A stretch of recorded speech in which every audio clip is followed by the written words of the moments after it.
we're gonna change. Come with us. Come with us.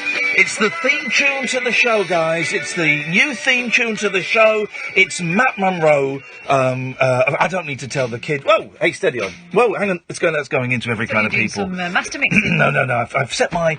Because here's the thing on iTunes, okay? It normally leaves massive, huge gaps between the songs. Mm-hmm. So if I want to play the end medley on side 2 of the Beatles album Abbey Road... And why wouldn't you? Of course. It leaves gaps. You've got to have it so it kind of crossfades. You can't just have it immediatement. Good evening, dear listener.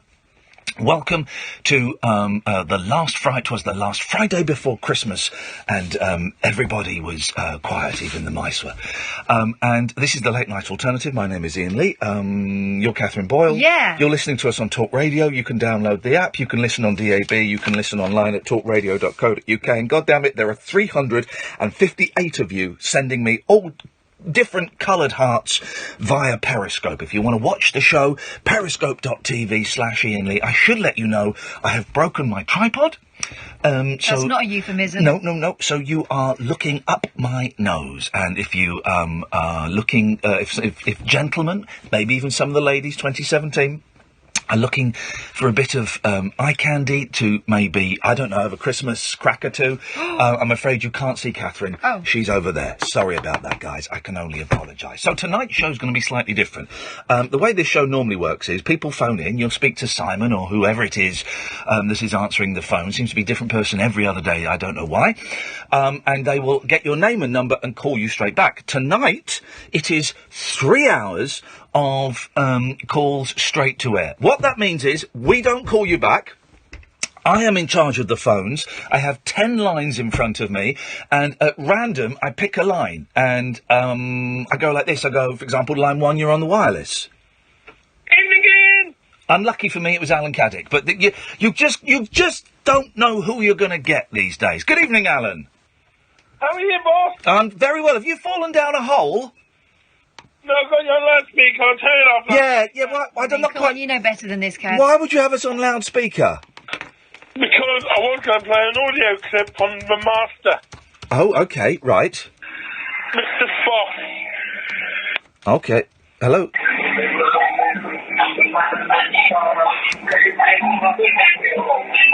Okay, it doesn't always work. Let's be honest. We can't get it right every time. Let's go to line 2. 2, you're on the wireless.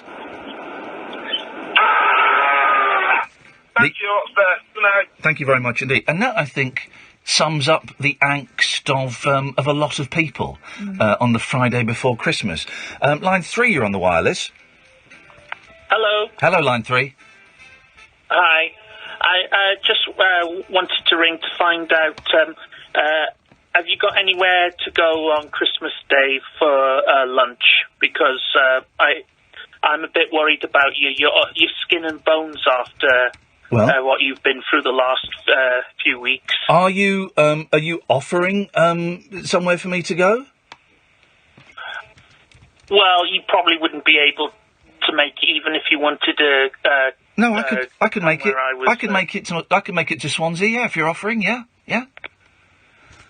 But you have got a place to go. Well, no, but if you're offering, then that might be better than what I've got. So, are you inviting me over to Swansea?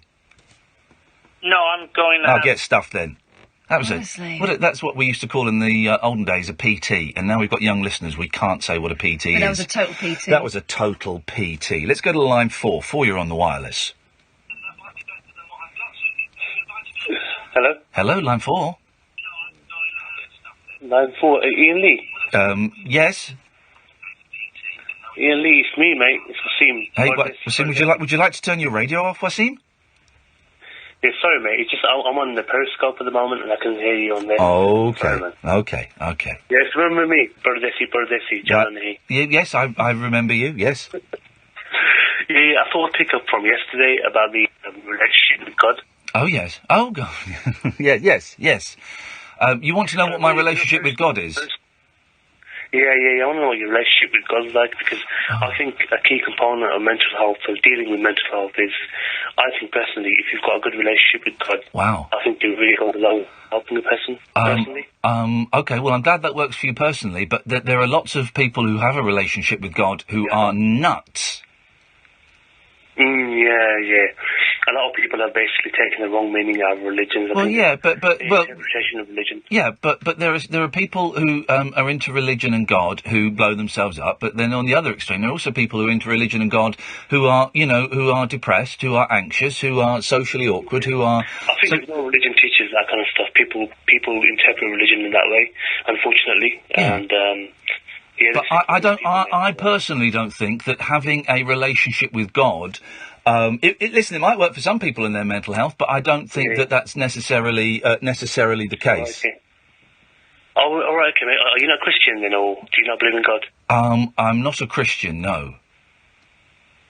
All right, so I don't mean to be intrusive, mate. No, I'm being very deliberate with my answers because I am very deliberate with my words and I choose my words very, very carefully. So no, I am not a Christian. I do not believe in a God with a capital G. But I probably consider that there is such a thing as a higher power. How's about that? Yeah, well, whatever works for you, mate. I think, at the end of the day, there's no compulsion in any religion. You should believe in whatever you want to believe in. Thank Christ for that. There is a joke. Whoever says there's compulsion in religion is full of crap, mate. Yes. It's all of the choice. And I want to know, is Catherine related to Frankie Boyle? Well, why don't you ask her? Can I ask her? Hello, Wasim. Did you have a question for me? Yes, Catherine. I was wondering, are you related to Frankie Boyle by any chance? Probably distantly, but not immediately. I couldn't ring him up. Thanks for calling, Wasim. Very awkward start to the show this evening. Very awkward. If you've got the same surname, you probably are somehow related. Well, we all know that Christopher Lee is my grandfather, as someone wanted to know on Twitter. Wasim went in with a really strong question there, and then all the follow-ups seem to be very weak. The question was, what is your relationship with God? That's a great question. It's a great question.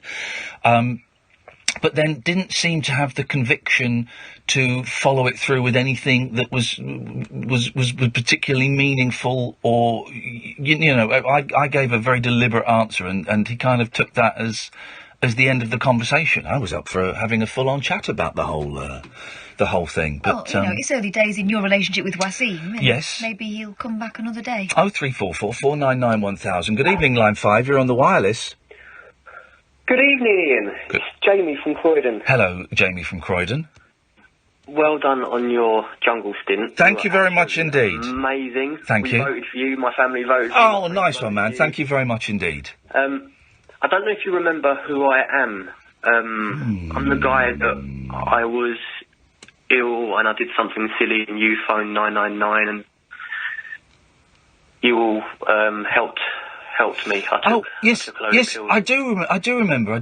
We didn't dial 999, did we, Catherine? I think through Twitter. We managed to find people who knew you. I do remember. Hey, man, how long ago was that? 6 months ago? No, it's longer than that. I think it's nearly a year now. Is it? I was surprised to find it was, who was it who died in February? Because they were saying, and such died in February. And I was thinking, God, no, that was 3 months ago. Someone, Anyway, all right. Well, how are you doing, man? You're still alive. That's a bonus. I thought I'd phone and just give you an update. Yeah, go on. Let you know that everything's brilliant. Finally found my medication that was right for me. Did you find God? Let's try and put Wasim's theory to the test. Did you find God? No. Nuts. Okay. Didn't happen. No. Okay. But the right meds. The right meds, and brilliant. It's just life's good again. I've been back at work for about 6 months now. And I remember exactly who you are. We spoke on the air, and then on Twitter it all got a little bit messy, didn't it? After the show, it was after the show on Twitter, and I was trying to find. I know exactly. I've got you, Jamie. I've got you, brother. I didn't know all this was going on. No. Because I was unconscious down an alley somewhere. Yeah. You were in a terrible state, mate. Oh, I'm glad you're alive, and I'm glad you're sounding all right. Yeah, just want to thank you again and apologise again. I don't know where my head was or why I did that. No, it doesn't matter. life is brilliant. Yeah, I'm loving it again. Good. Yeah. Oh, well, listen, there you go. That's positive. That's a positive old thing, because we were worried about you, and that was one of the positive moments on Twitter of 2017, was saving your life, you pudding. Really grateful for everyone, and thank you for everything. And what's going to happen to you now with your career? Who knows? There's going to be some silly bits and pieces happening, and some little TV things will happen in the new year. I'm doing GMTV for a couple of weeks. I might be doing the One Show. I've got a little chat with the One Show today. But this, can I just say, because I know Catherine is worried about this. This is my job. My job is doing the radio, and everything else is what I believe they used to call about 15 years ago gravy. So everything else is gravy. This is my job, okay? And this will come first. And you did end up giving this up. We'd all forgive you for... Oh, but I'm not going to. I'm not going to. Any TV work I get, I'm going to make sure I can fit in around this. I'm doing GMTV for 2 weeks, and I'll be doing this as well, because I think I can do it for 2 weeks and just about pull it off and not die. But this is my job. I love this job, and fingers crossed, I'm going to be here for a little while longer. So, the shows reflects that you love it, you know what I mean? The shows are brilliant. It's my passion, man. It's my absolute passion. I love it. Thank you, Jamie. And get well, Missy, because I know she's poorly. What is this? We're turning into bloody Ken Bruce here. Missy was the one that stepped in for Jamie. Missy was. Okay. Oh, in that case, Missy, get well then. Yeah. Yeah. Jamie, I'm going to cut you off. Love you guys. Bye. Cheers, ta-ta. Let's take one more and then we'll have a break. Line 6, you're on the wireless. Hello. Hello, line 6, you're on the wireless. I got a couple of things to say. The first one is thank you for supporting mental health, because I suffer with myself, and you've been big support. Absolute pleasure. Others. Also, I got two other things. The first one is you play video games on your own to, soothe your mental health. What video games do you play? I play, what am I playing? It's funny because I've not played it for a while. I've been watching my boys play the bloody awful Lego games, which I absolutely hate. I play, I like Halo Wars, but like old Halo Wars. I like the new Resident Evil and Zelda. Oh, yes. Very good games. Good games. Classics. My other thing is, what was Go on. Oh, yeah, what does the Samaritans do? Because I've been suffering quite hard recently. Yeah. I was just wondering what to do. Samaritans are brilliant, right? And I'll give you the number in a minute, and it's free. And the Samaritans, they can't give you advice. They can't tell you what to do. All they are is someone anonymous that will listen. So you phone up, and it will be, a voice will go, man or woman will go, hello, Samaritans, would you like to tell me your name? And I'm paraphrasing slightly because I've not had the training, and you can either give them your real name, or you can give them a fake name, or you can say, I don't want to give you your name. And they'll say something like, well, what have you called up to say? And you can tell those guys absolutely anything you want. And you can tell them that you want to kill yourself. You can tell them that you're feeling miserable. You can tell them that, you can tell them anything. And they don't know your phone number. They don't know where you are. And they cannot... The conversation you have is between you and them and nobody else. All right. And if you want to hang up at any point, because I know it can be a bit nervy on the phone, just put the phone down and they won't be offended. It's brilliant. Okay. The number for anyone who wants it is 116123. 116123, and it's free, and they're brilliant, and they save people's lives. It's amazing. Yeah, because I've just been quite miserable recently. Give them a call. Give them a call, man. Yeah, I will. Awesome, thank you. Nice one, fella. Caden, by the way. All right, Ken, take care, man. All right, see ya. Thanks, bye-bye. Merry Christmas. Merry Christmas. Call straight to air tonight. It can be anything. You can phone up and you can have a chat. You can phone up and make fart noises. You can phone up. The one thing I will say is don't swear. Don't be libelous, because I have a dump button here, which will... Anyway, maybe we'll play around with the dump button later on to try and show it to new listeners how it works. I'm Iain Lee. She is Catherine Boyle. This is the Late Night Alternative on Talk Radio. Wakey! Speakers down, please. Speakers down. Talk Radio. Ding dong, merrily on high. We'll get you talking. My name's Frank. When I was on the streets, I was cold, lonely and scared. Christmas was the hardest time. I was absolutely by myself. I didn't know where to go. But then I came to Crisis at Christmas. It was awesome. They had proper food, showers, doctors, advisors. It was a real ray of hope, and it changed my life. So please reserve a place for someone at Crisis at Christmas. And that's kind of how it works, guys. Go to crisis.org.uk. That's kind of how it help works. someone else like me out of homelessness this Christmas. Thanks for listening. Ready? After 3. I used to call the videos live news because we get loads of clickbait. We get loads of clickbait. This Saturday, there'll be 200 extra Lotto winners of £20,000 in the Lotto Christmas raffle. Make sure you've all got your tickets for this Saturday. Lotto, who wins if you win? Rules and procedures apply. Players must be 16 or over. 'Twas the night before Christmas, and all through the house a party was stirring, good times paramount. I made my way to the fridge with some care, in hope that some strongbow dark fruit would be there. People, Wasim sent me a long email saying I wasn't trying to convince you about God, I was trying to get your opinion. Yeah, I know.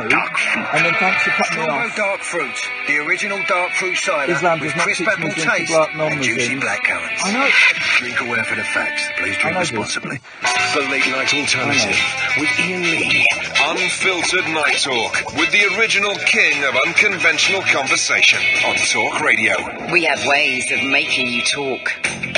I've got to say, because some of the newer callers are upset when I cut them off. That's just the way it is, okay? It doesn't mean that I'm bored of you. I know it can seem a little bit rude. It's because I don't have a fade, and in the olden days I would fade you down and then thank you and then cut you off. But I don't have that capacity. So to save the embarrassment of thanks for calling. Oh, no, thanks, man. No, you're right. Thanks. I just press the button that cuts you off. So please don't take it personally. It happens to everyone. Happens to absolutely everybody. I know Wasim is a little bit upset with me for that, but it's just the way it happens. Hey, listen to this. This is good. Listen to this. Good bit of music, isn't it? Oh yeah, what's this?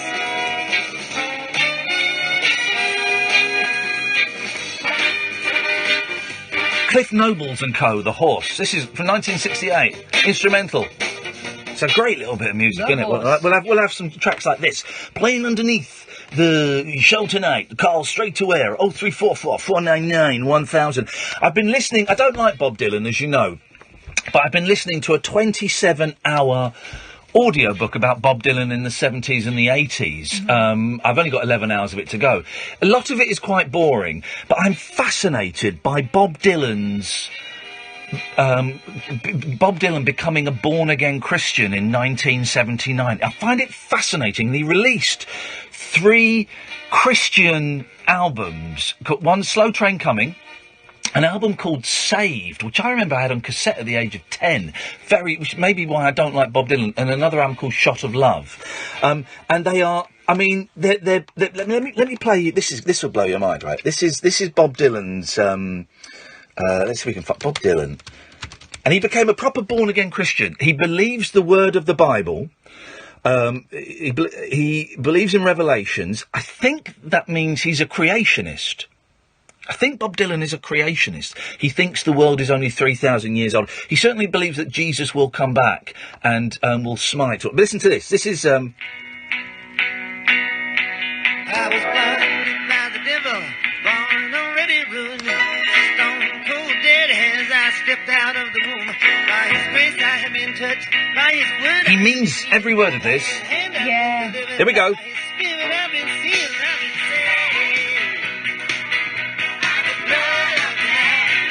Isn't it? This is one of the better Bob Dylan Christian songs. Yeah. See, it's that bit at the beginning there about original sin I have a problem with, and I suppose from that point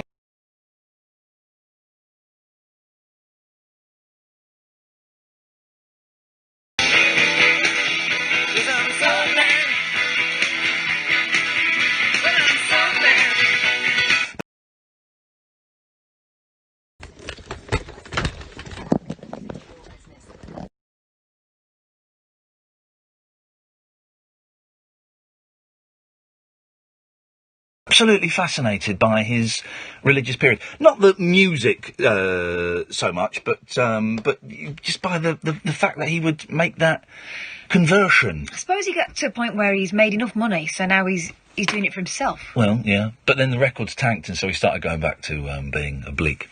0344 499 1000 is the telephone number. We're doing this a little bit differently tonight. For those of you who are new to the show, we do this once in a while.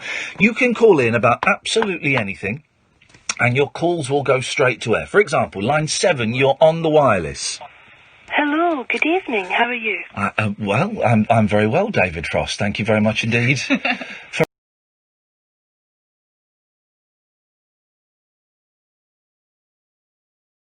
I like to throw out. There we go. Yes, that works. It was David Frost, wasn't it? What did David Frost? Hello, good evening, and welcome to the David Frost Show. Well, yeah, and the two Ronnies, they used to say it on that as well.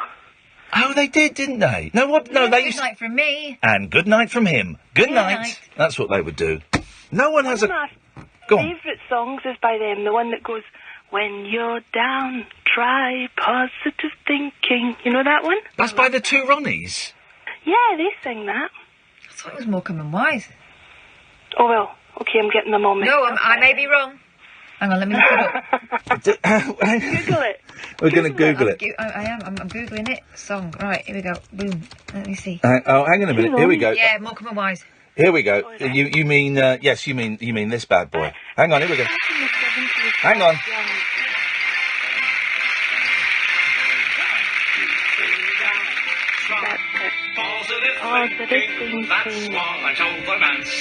There we go. What was the Cannon and Ball song we used to play? Cannon and Ball did a really good... Oh, this... Hang on a minute. You talk about comedians doing songs. Have a listen to this. This is great. Here we go.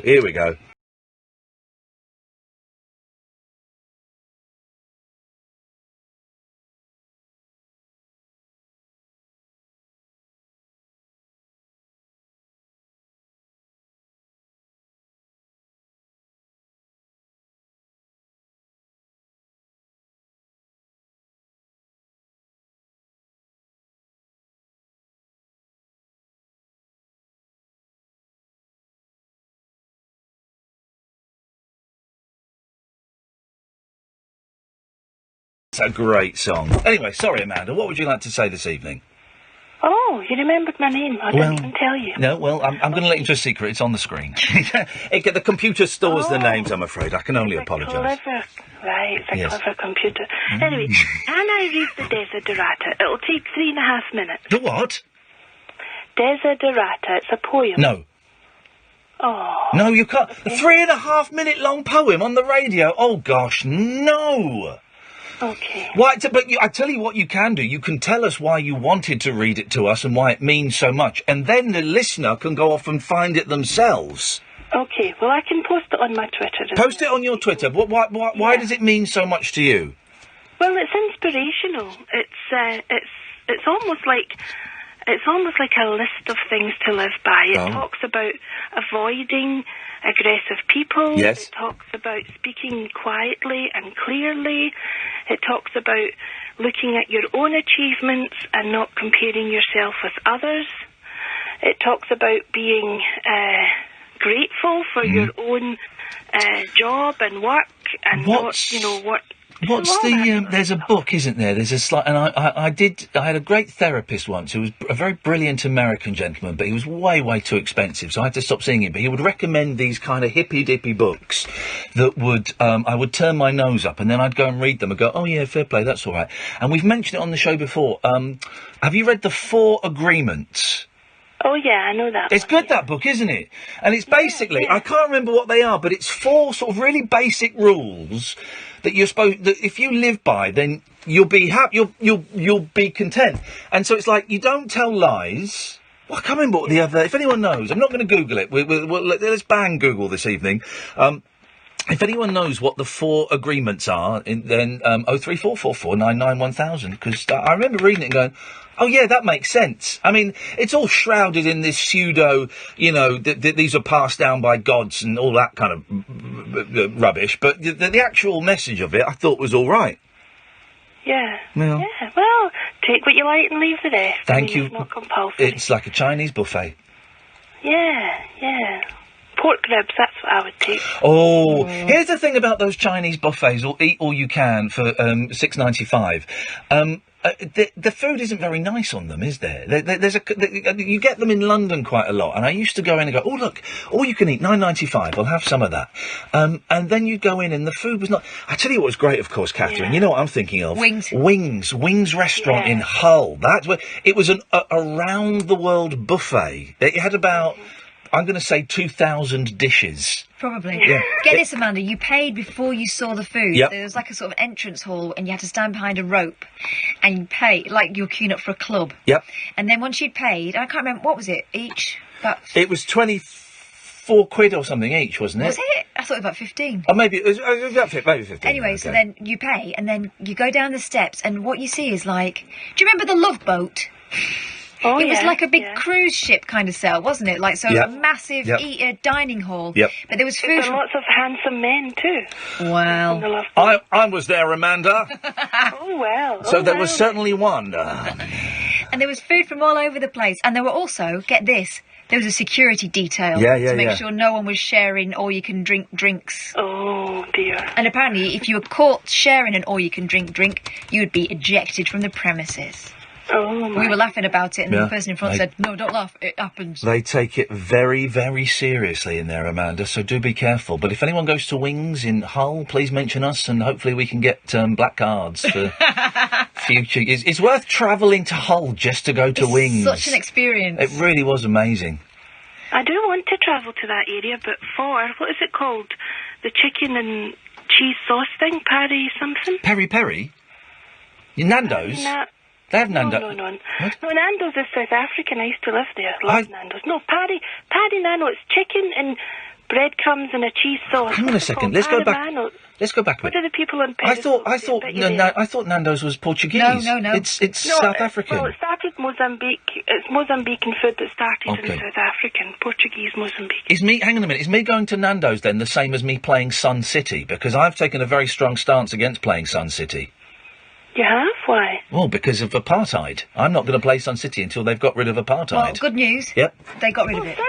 I've just turned down a $50,000 engagement at Sun City because I thought they still had apartheid. No. Dumb. Sun City was the only place where people would go at one point because people were allowed to go there. Not me and not Bruce Springsteen. 1979 I first went to Sun City. You went to Sun City? Yeah. Wowzers. I've been a few times. Controversial. No, it was awesome. Did you see Queen there? Apartheid. No. Well, I think the argument about Sun City was that, yes, there wasn't apartheid there, but only it was exploitative because only very wealthy black South Africans could go there, and the majority of black South Africans could never afford to go there. Yeah, that is true. But people who, had relationships were allowed to go there and openly kiss and hold hands and be together, which was awesome, which I loved. I loved it. I mean, I was only 10 back then, but I can remember it. Amanda, I'm going to let you go. Thank you very much. Thank you. Tutty bye. 03444991000. Nice relaxed stroll through the phone lines tonight. We're taking calls straight to it. I'm Iain Lee. This is Talk Radio. Across the UK, online and on DAB. Oh, bloody Saturday hell, breakfast with Penny Smith. Wasn't it, though? Talk Radio. I'm Penny Smith. Join me tomorrow morning from 8 on Talk Radio for the perfect weekend breakfast. Really? I'm going to be Why do you reviewing the think that? papers, taking a look at all the best new film, book and theatre releases, and I'm going to be chatting to a whole host of celebrities. Yeah, maybe. Live in the studio. Saturday breakfast with Penny Smith. Tomorrow morning from 8. On Talk Radio, we'll get you talking. The wild man of late night radio. The Late Night Alternative with Iain Lee on Talk Radio. We have ways of making you talk. You can watch the show, periscope.tv/Iain Lee. Hello, guys. We've got about 300 people watching. I'll tell you what we might do tonight. We'll see how it goes, but maybe at about 12:30 or something, we'll do a Periscope love bomb. Should we do one of those? Let's see. I think the new listeners might dig that. It's a really nice little thing where we go on to Periscope and we find somebody who hasn't got many, or if any, viewers, and then we just all pile in and say how much we love them. And with the new listeners and new followers that we've got, we might get quite. I mean, normally we get up to about 100, 150, and it blows their minds. But we might get a little bit higher than that tonight. Have you seen, you know, the programme Jeopardy? Right, I've heard of it. I don't think I've ever watched it. Well, it's. I tell you what, it's. You'll recognise the music. It's where this comes from. Yeah.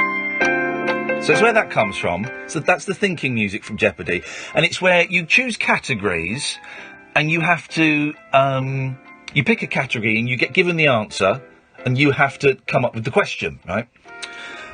So I saw on Facebook a very funny Jeopardy spoof, where people have got far too much time on their hands, okay? I think this will work. I think this will work if we without the video. You'll get the gag quite quickly, but it's all edited together. This is Jeopardy! So Introducing today's contestant. it's all clips from Jeopardy. A director of semantic technology from Charlottesville, Virginia, Jeff. An IT manager from Sharon, Massachusetts, Jeff. They're all called Jeff. And our returning champion, a bakery owner from Knoxville, Tennessee, Jeff. Whose one-day cash winnings total $8,100. Thank you, ladies and gentlemen, and welcome to our show. Good champion in Jeff. And Jeff, happy to welcome you to our program as well. Here are the categories. First off, Jeff, and Jeff.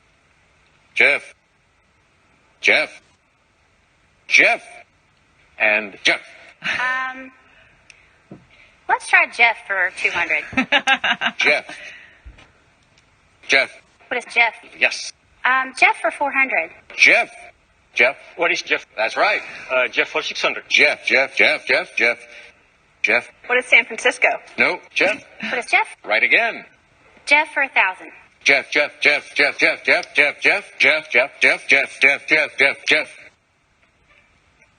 And that would be Jeff. This is good, isn't it? I don't know why that made me laugh the other day. Jeff. Let's go to line one. Line one, you're on the wireless. What? Hello? Hello, you're on the air. I've got the wrong number, sorry. That's okay, mate, no worries. Okay, mate. Thanks for calling. Let's go to line two, you're on the wireless. Hello, line two. No? Okay, let's try line three. Line three, you're on the wireless. Hello? Hello, line three. Belushi. Sorry? Belushi. Can you just either take the dick out of your mouth, or just move your mouth ever so slightly away from the phone? I am an expert in telephone communications, and I will not take any direction from someone just such as you. Now listen to me. I am Frank Belushi. You may have heard of me. Frank Belushi doesn't ring any bells with me, Catherine, does it? Yeah. You've mentioned me on your show. Oh, yes, of course. You're that faux Derek Acora. What's his name? David Babcock. David Babcock's ex-manager, and he came on. Yes. He came on and libelled you yesterday, and I think he said you're a terrible manager. You didn't get much work, and I think he hinted at sex pest. Sex pest, yeah. Well, I think it was you that actually hinted at that. Oh, you're gonna have to just pull away from the mouthpiece ever so slightly, if that's okay. Don't tell. You have done enough damage to my reputation, quite frankly, and I will not have you telling me how to use a phone. I use the phone every bloody day. Right? And you need to listen. I am not a sex pest. Okay, all right. Me think the lady doth protest too much. No, you let that go out on your show, and therefore you are in the wrong. No. We are. Yes. Well, no. The thing is, yes. If it had gone out and it were untrue, then it would be considered libel. You're correct. Yes. It is untrue. Okay. Well, I've been sent some documents, some photographs, an audio recording, and also some video of you in various compromising situations. Very shaky ground. Yes, some of it was filmed on shaky ground during an earthquake. No, come on, old chap. No, we're not having this. Okay. I can play some of the audio if you'd like. Play it. Prove it's me. Prove it's me. Okay, this I believe was recorded in a. Just put a warning out. If you are of a sensitive disposition, then listen away now. Gets you so wet. Oh gosh. Yeah, I'm so horny. Right away. Right, I'm not American. I step in and close the door behind me. Yeah, not me so far. You look so hot, all wet and soaked with water. No. You hand me the soap. No. Rub it all over my body, you say. Absolutely not. And I take it, rubbing it all over your body. No. No, you'll have to do better than that, old chap. Or your tits. Okay, right. Well, that's another one. Ding.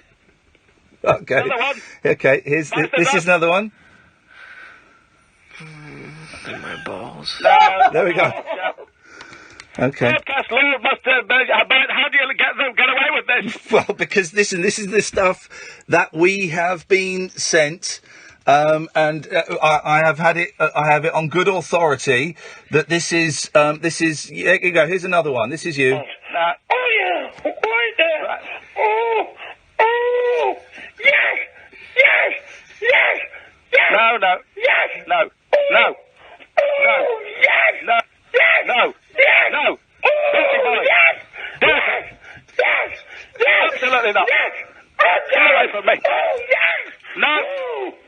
Dirty. Pure filth. No. Say, you're in a well and you're digging deeper. You're digging deeper, lad. Is that a euphemism? I've heard that before. It's not a euphemism. Listen, you're on very shaky ground. I have lawyers that could tear shreds off you. Thank you very much for calling. Let's go to line 2. 2, you're on the wireless. Hello? Hello, line 2, you're on the air. Hi there. Yeah, I'd like to make a connection between Matt Monroe, please, and a Brummie's Guide to Alternative Travel in Great Britain. Please do. This sounds like an excellent connection to be made. Go. Right. By train, by car, or by bus. Proceed to Mallaig in Scotland. Yes. At Mallaig, get off the train. Yes.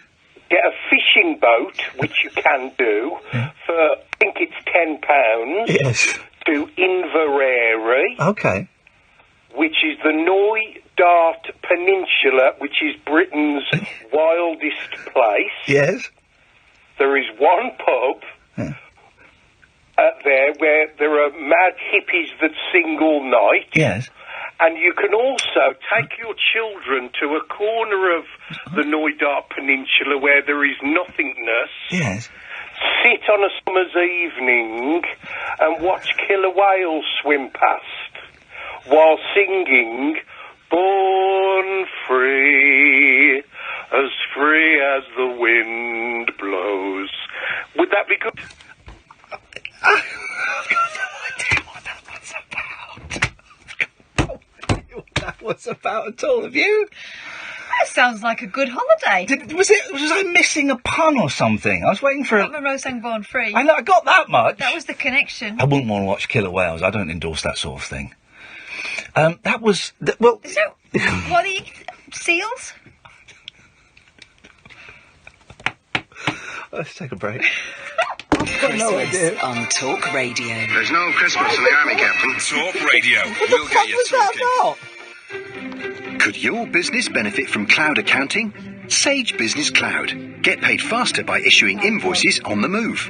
Complete your VAT return in seconds. And link your bank account for a real-time picture of your business finances.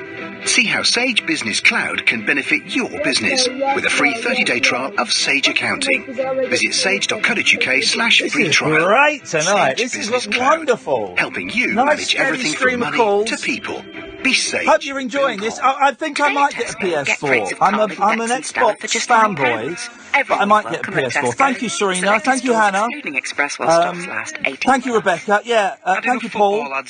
We have. Straight to air is a lot of fun. Glowworm. Like the practical training for new installers and the 499 checks we do on our boilers before they leave the factory. Did I mention 30 quid cashback and a free 7-year warranty with every registered install from our energy boiler range on our Plumbing Toolbox app? The Glowworm Energy Boiler range starts at $599 with a 7-year warranty. Find out more at glowworm.co.uk. Glowworm. Easy that does lad it. just found Now, up the back to the Samaritans. football Good ads. Terms and conditions apply. See glowworm.co.uk for more details. Get ready for a proper Christmas cracker. Because I broke my tripod. Sorry, guys. Remember when Paul Ross's trousers... Jenny, was that the corporate video? Was that in Amsterdam that we did that? Remember when Julia Hartley-Brewer punched a police horse outside the Houses of Parliament? I did watch you send this Remember when George Galloway threw Donald Trump's golf clubs off a ferry in the Firth of Clyde? It's fails, funnies and fake news as Talk Radio presents the 2017 Compendium of Catastrophe. We came to Wolverhampton. We were in Wolverhampton. Seasonal selection of your favourite radio stations. November. No, we were in Wolverhampton on November. Talk Radio's On November. funniest moments of 2017. Christmas Day from 5 on Talk Radio. I haven't spoken to Amir since I got out. Since I came back. Radio. We'll get you talking. 03444991000 is the phone number. Call straight to air this evening. You can phone in about absolutely anything you want. I think everyone's feeling a little skittish with schools have finished, work has finished. It's Christmas now. Really, it's Christmas weekend. So people are feeling a little bit odd, a little bit out there. So we thought we would take calls straight to air. And these shows are normally the weirdest. It's been a strange old week, hasn't it, Catherine Boyle? Yes. But tonight I think is going to surpass all of that. I mean, so far, yes. I think that last call's my favourite for quite a while. Yeah, I think so. Let's try line 10. 10, you're on the wireless. Oh my God, this is scary. Am I actually through? Yeah, you're actually through, yeah. Darren, I'm on the radio. Darren!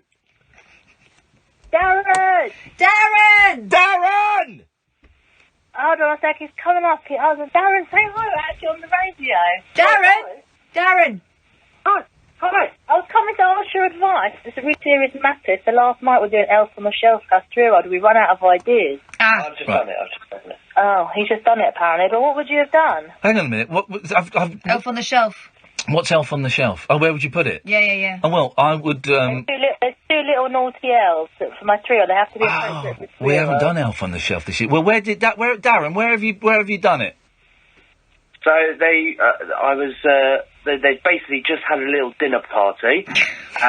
So the two of them are sat there having some crisps, got a little drink, and they've got their napkin tucked in. I thought it was quite a nice little idea. It was lovely. You don't need any help with this. You got it. You got it spot on. That's perfect. Take full credit, but I've done it for the last 23 days. I know, and it gets exhausting, doesn't it?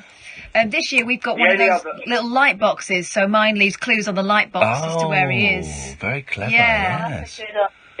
Yeah. Ian, I have to ask you, is Toff always posh?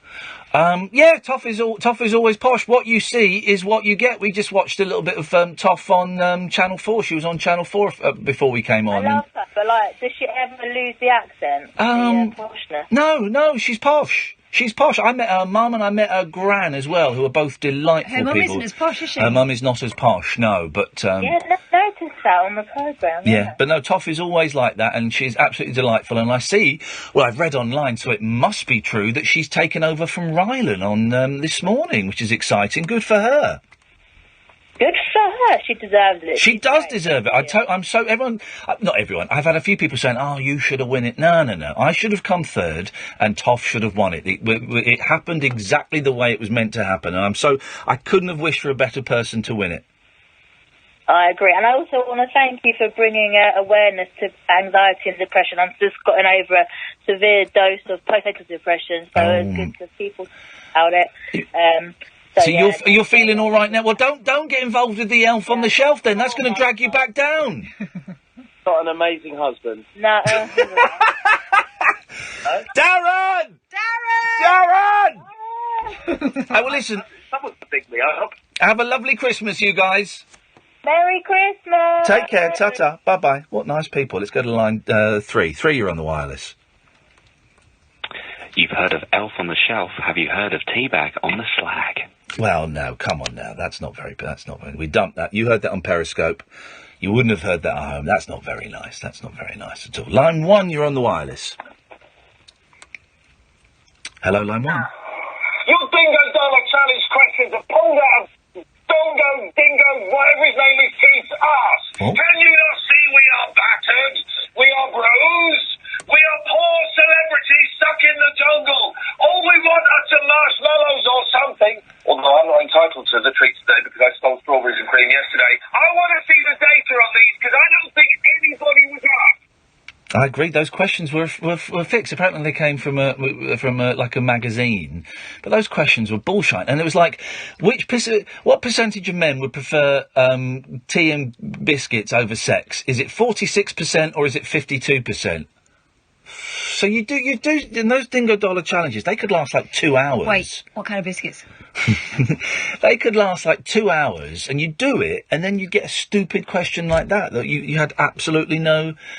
That was me showing off there. I remember that one because. That then was you showing off, right? Well, they would get me in and say, Ian, would you like to talk about the dingo dollar? Oh, yes, I bloody well would. Idiot. Sorry, line 2, you're on the wireless. Ho, ho, ho, ho! Merry Christmas, Mr. Lee. Merry Christmas. Is that Father Christmas? It certainly is. Wow. Or Santa Claus to our American cousins. How are you you getting ready for a very busy weekend? I am indeed. It's going to be very busy, and would you believe it, I don't get paid overtime. Well, I know. You only work 1 day a year, mate. Fair play. Well, fair enough, yes. You're quite right there. Now, the reason I'm calling, Ian, is because you haven't been writing to me lately. I've not been receiving your wish list. You're right. I've been busy this year, Father Christmas. That's why I've not been able to do it. Right. Now, while I've got you here on the telephone, yes. Is there anything on your wish list that you'd like? Well, I'd really like a PS4. That's splendid. For a second there, I thought you were going to say world peace. That would be terrible, wouldn't it? Oh, God, no. No, I'm very dull. No, I'd much rather have a PlayStation, please. No, you wouldn't want X-ray specs? No, PlayStation. Fair enough. I've got a question for you whilst I got you here. Yes, of course, Father Christmas. Now, a lot of great Christmas songs have been playing in the workshop just lately, and one or two of them stand out as being a little bit rubbish. What is your least favourite Christmas song? That is a really good question. I don't really like, apart from the Mel and Kim version, Rocking Around the Christmas Tree. I don't really like that one. Right. You're not a fan of that? Not really, no. What's your least favourite? Well, this may be a little bit controversial, but it's the song by Queen, Thank God It's Christmas. I've never heard of it. Yes, you have. Exactly. No, I haven't. Exactly. How does it go? Thank God It's Christmas. That sounds absolutely bobbins. Well, there you go. You see, you've got an excellent band in Queen. Yes. You know, they've written all sorts. Yes. Scaramouche, won't you do a fandango?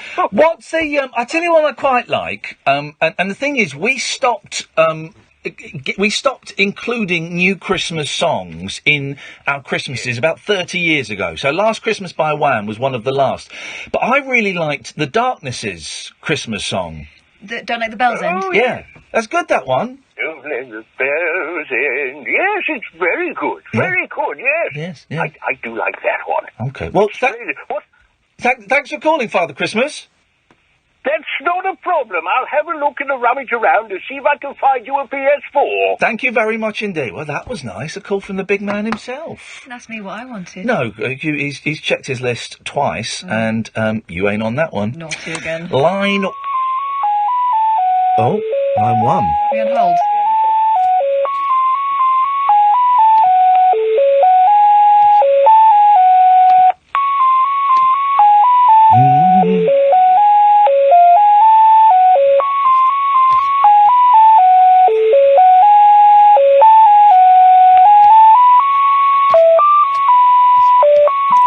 beautiful. Really sums up.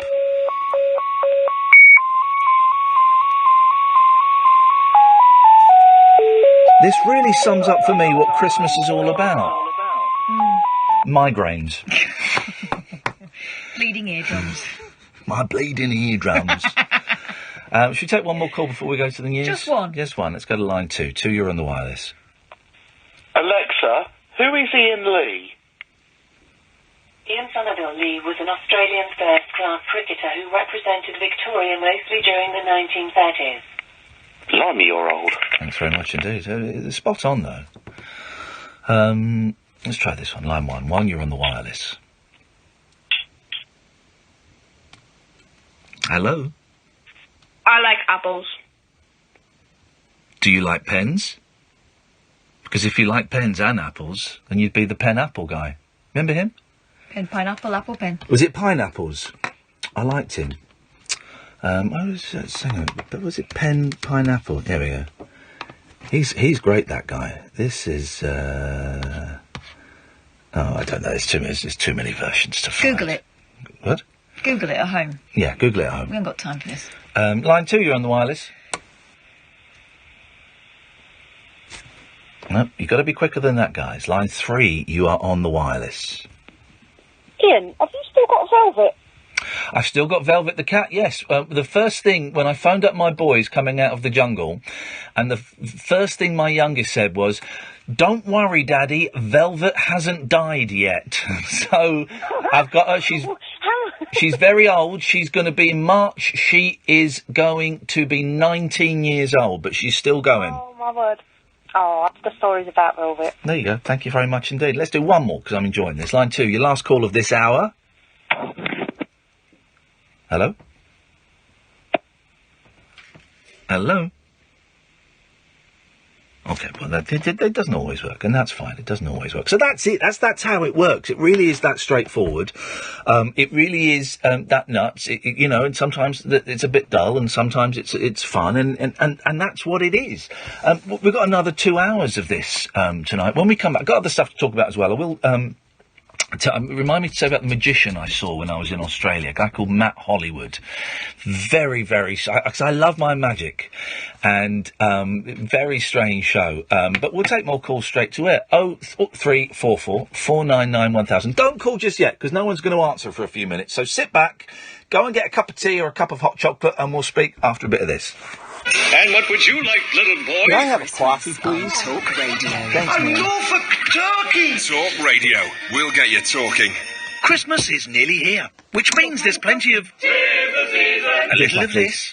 Cheers! And an awful lot of... very good. So whatever you're up to this season, just remember that the Christmas menu is waiting for you at McDonald's. From the new beef and cheese feast to the Christmas chicken warmer, head to McDonald's for a little indulgence and a brief moment of... Ends 27th of December, served after 10:30am, subject to availability, participating restaurants only. 'Twas the night before Christmas, and all through the house a party was stirring, good times paramount.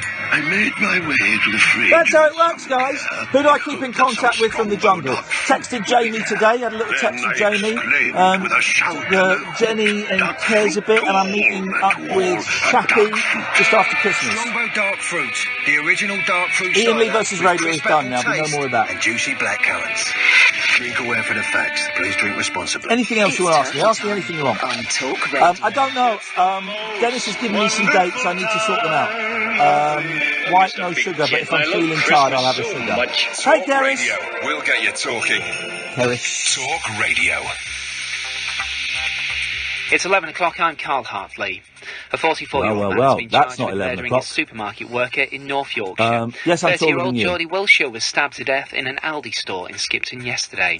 Yeah, we'll be coming to Manchester the UK is soon. prepared and able to retaliate to cyber attacks from Russia. Yeah, I He texted clashed with Jamie the country's today. Foreign Secretary Sergei Lavrov on a trip to Moscow, and the pair also disagreed over Ukraine. Sir Andrew Wood is a former British ambassador to Russia and says Mr Johnson was right to be so bold. They're not stupid.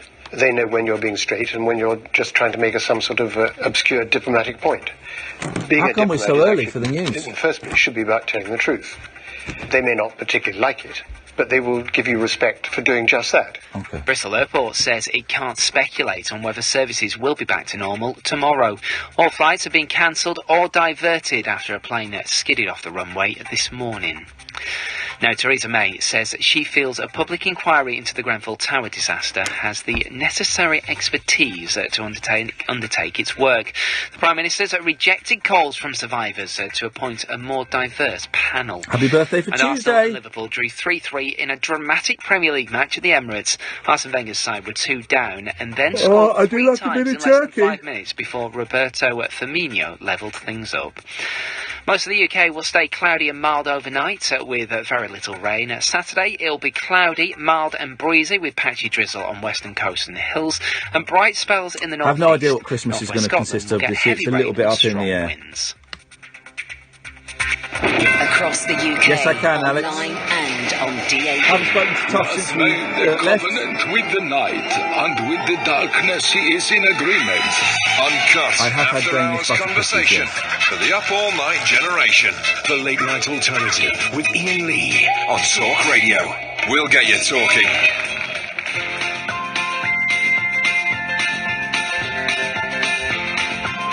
Hey, why was the news so early? There's a voice that keeps on calling me down the road. That's where I'll always be. Every stop I make a new friend. Can't stay for long, just turn around and I'm gone again. Maybe tomorrow I wanna settle down. Until tomorrow I'll just keep moving on down this road that never seems. When you adventure, life's just around the bend. So if you wanna join me for a while, just grab your hat, come travel light, that's old style. Maybe tomorrow I wanna settle down. Until tomorrow, the whole world is my home. So if you wanna join me for a while, just grab your hat, come travel light, that's old style. Maybe tomorrow I wanna settle down. Until tomorrow I'll just keep moving on. Oh God, I'm tired.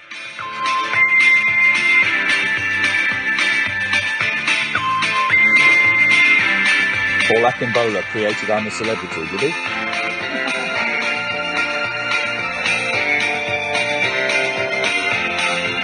Maybe tomorrow I wanna settle down. Until tomorrow I'll just keep moving on. There's a world that's waiting to unfold. A brand new tale no one has ever told. We've journeyed far but you know it won't be long.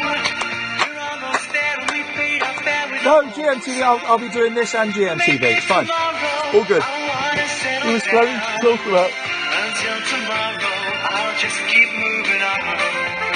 So if you wanna join me for a while, just grab your hat, come travel light, that's old style. Maybe tomorrow I'll find what I call home. Until tomorrow, There we go.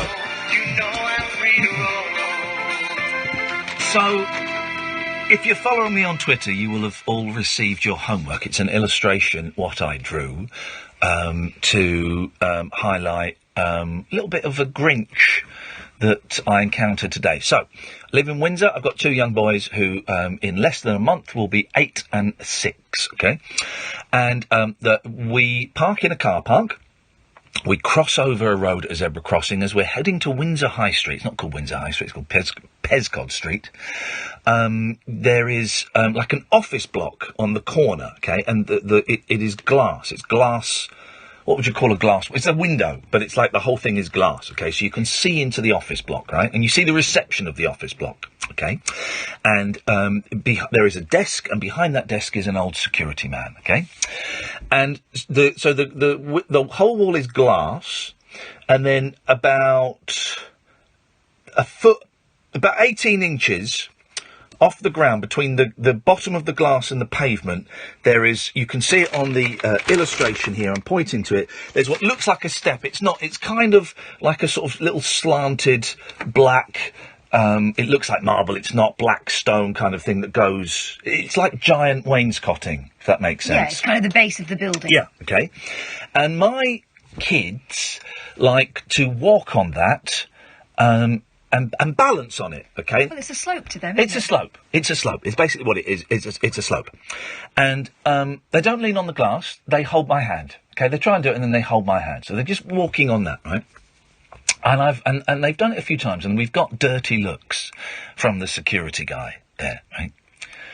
And then today we did it. Bear in mind, it's the Friday before Christmas, and my youngest was up there. He's on my hand. Also, can I paint a little picture? He's adorable. Thank you, I am. And I see the security guard rise up from his seat and start waving his arms. Now, I deliberately didn't look at him. I'm looking straight ahead, but I've got, as you know, Catherine, excellent peripheral vision. PV, I call it. My PV is spot on. Well, okay, you may say that, but it doesn't matter because I've got it. And he was waving his arms and pointing at my son. He didn't quite, but he might as well have raised his fist at me. Like an old-fashioned parky. Yeah. In a Beano. And what he was saying was, get that boy off there, right? Now, bear in mind, this bit, it's outside, so it's open to the elements, right? He wasn't leaning on the window, and he wasn't doing any damage. It's not like it was like, polished silver. It's black, right? And he was walking on it, and this guy was... And it's a tiny boy holding his daddy's hand. And I came away feeling really bad, as I do, and things like that. I felt really guilty. And I said to my youngest, I said, listen, we're not in trouble, but I just noticed that there was a really grumpy man, the security guard, and he was telling me that I'm not allowed to let you go on there. So just when we go back, we won't go on there. Is that okay? And my boy was kind of cool, and he was upset, but he wasn't upset. He was disappointed. And then as we came back, I said to him, just remember, there's that grumpy security man, and he won't let us go on there, so we won't go on there, right? And I just thought, what a miserable old git. But also, who is, I don't know, maybe you can help, dear listener, 0344 499 1000. Who is in the right and who is in the wrong? Because maybe I am committing some social faux pas by letting a kid run along there. It's about, I'm going to say it's about 20 feet. 20 feet. It's the width of a building, it's the length of a building. And then you head off into the high street. But I'm thinking what a miserable old get. My kids can't be the only kids that go on there. And so what harm does it do? It doesn't do any harm. That's the thing. It doesn't. If he was licking the windows, that's something else. Yeah, he's not touching the windows. It doesn't do any harm. Now, here's the thing, right? I can't get involved. People who've watched the Celebrity will know. So it's my social anxiety. I don't want to do it again because I'm really nervous about getting told off. But also, I'm nervous about him coming out because I know that I will do that thing that parents do, and I will defend my kids, and I will get angrier with this gentleman than perhaps I should. Because we get very defensive of our children, don't we? When someone is telling them off, either directly or through us, we get very protective. Even if perhaps our kids have maybe done something wrong, we still get protective. But I think in this case, where you can't see what the harm is, that is the annoying thing, isn't it? And you go, well, what difference does it make to you? Why are you invading this little part of our walk with your bad vibes? And also, I'm kind of tempted to go and do it on my own and walk on there on my own. But here's the thing. I wouldn't be able to do it without holding a grown-up's hand. So I would need an adult to hold my hand while I did it. Because it is quite a slope. It's a bit of a slope. I'd fall off. A child couldn't support me. It would have to be an adult holding my hand. So that would look weird. That would be a strange thing to do. Part of me wants to just go in there and just go, excuse me, you probably don't remember. I was the guy yesterday with the kids on the thing, and I just wondered what what's your beef with that? Because maybe there's something I'm missing. And if he guesses, well, you're not allowed to do it, it's private property, then I will just... Not good enough. It's connected to the pavement. I say it's outside, mate. Yeah. It's outside. Yeah. I'm tempted to take a massive dump on it. That might be going a bit too far. Maybe have the conversation first. Okay, yeah, Lady Jane on Twitter says, name the building, let's all have a go of walking the ledge. That's the option. It's, for those who know Windsor, it's the glass building directly opposite the Victoria Street car park. There's a zebra crossing and it's on the other side. It's there. So please go and just do it. And that poor bloke. Well, he's unleashed hell. We go past it in January and it's a young person. I go, what happened to the old guy? Oh, heart attack. It's loads of people were walking on here. He got really angry at it. Flash mob. Yeah, the thrombo. I'm not in any way. We don't want to kill the old man. But it would make my life. It would make my life a whole lot better. You don't have much luck with big windows, do you? Would it? Oh, go on. I know what you're talking about. We went before we went to that cheese restaurant. Yep. With a friend of ours. Yep. We went to, what was it? It was like it was like a cafe in London. But it was a kind of French style, Parisian style cafe, in that it was like one long window, and so people indoors. You could see them, all the way down to their shoes. Yeah. So we were sitting outside on the street, and Iain had turned his seat round. So because you're with three people, so you're either facing one person and ignoring another, or as Iain did, he changed. Well, I think I was lightly leaning on the glass as well. But still, to start with, yes. And this woman came out. Yeah. And her beef with you was that you had your back to her daughter.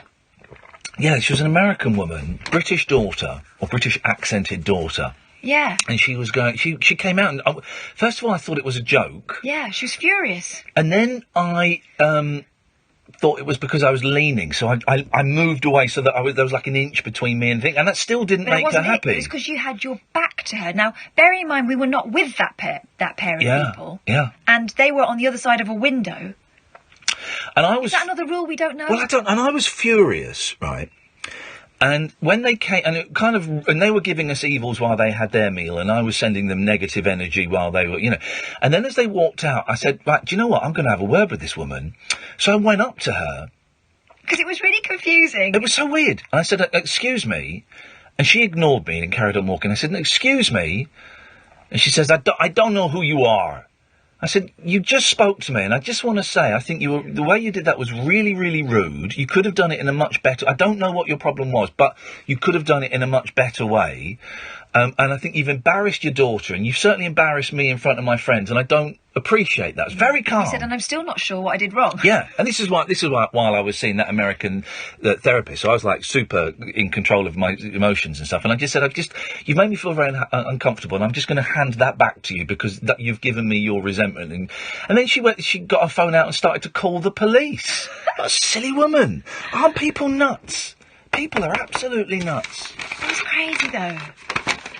But I'm the sort of person, if someone does something like that to me, I immediately think I must have done something wrong. Yeah. But I can't see it there. Lenny says, if it was me, you're talking about the boy, the window and the thing, if it was me, I would have told my son the same, then I would have done it. The thing is, I don't like creating... If I'd been on my own, then I would have kind of probably got into a Barney with him, but I don't like creating situations like that when my kids are there. I remember once we were at the Science Museum, and we were queuing up.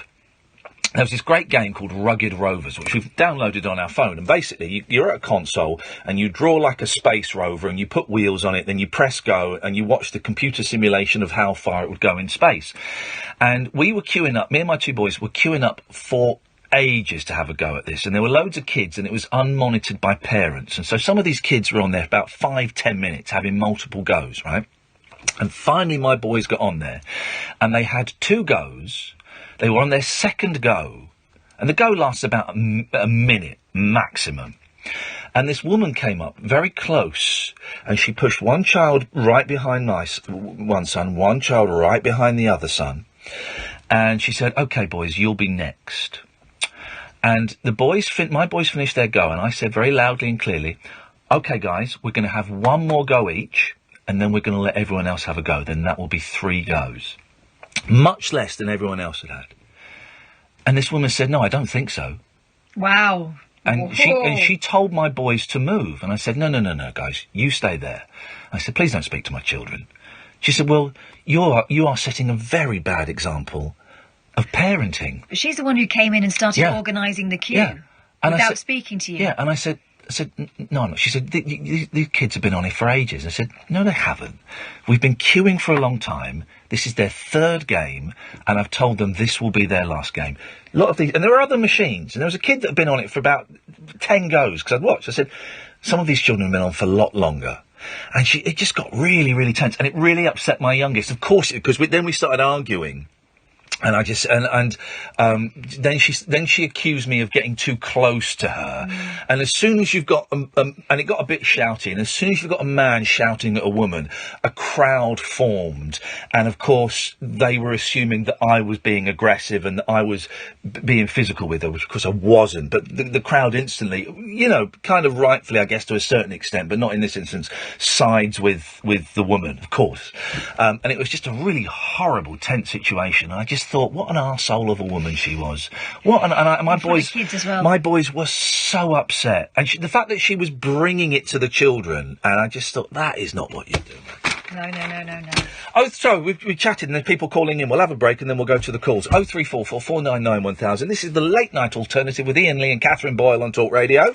It's turkey time on Talk Radio. It's the most wonderful time. No, God, no.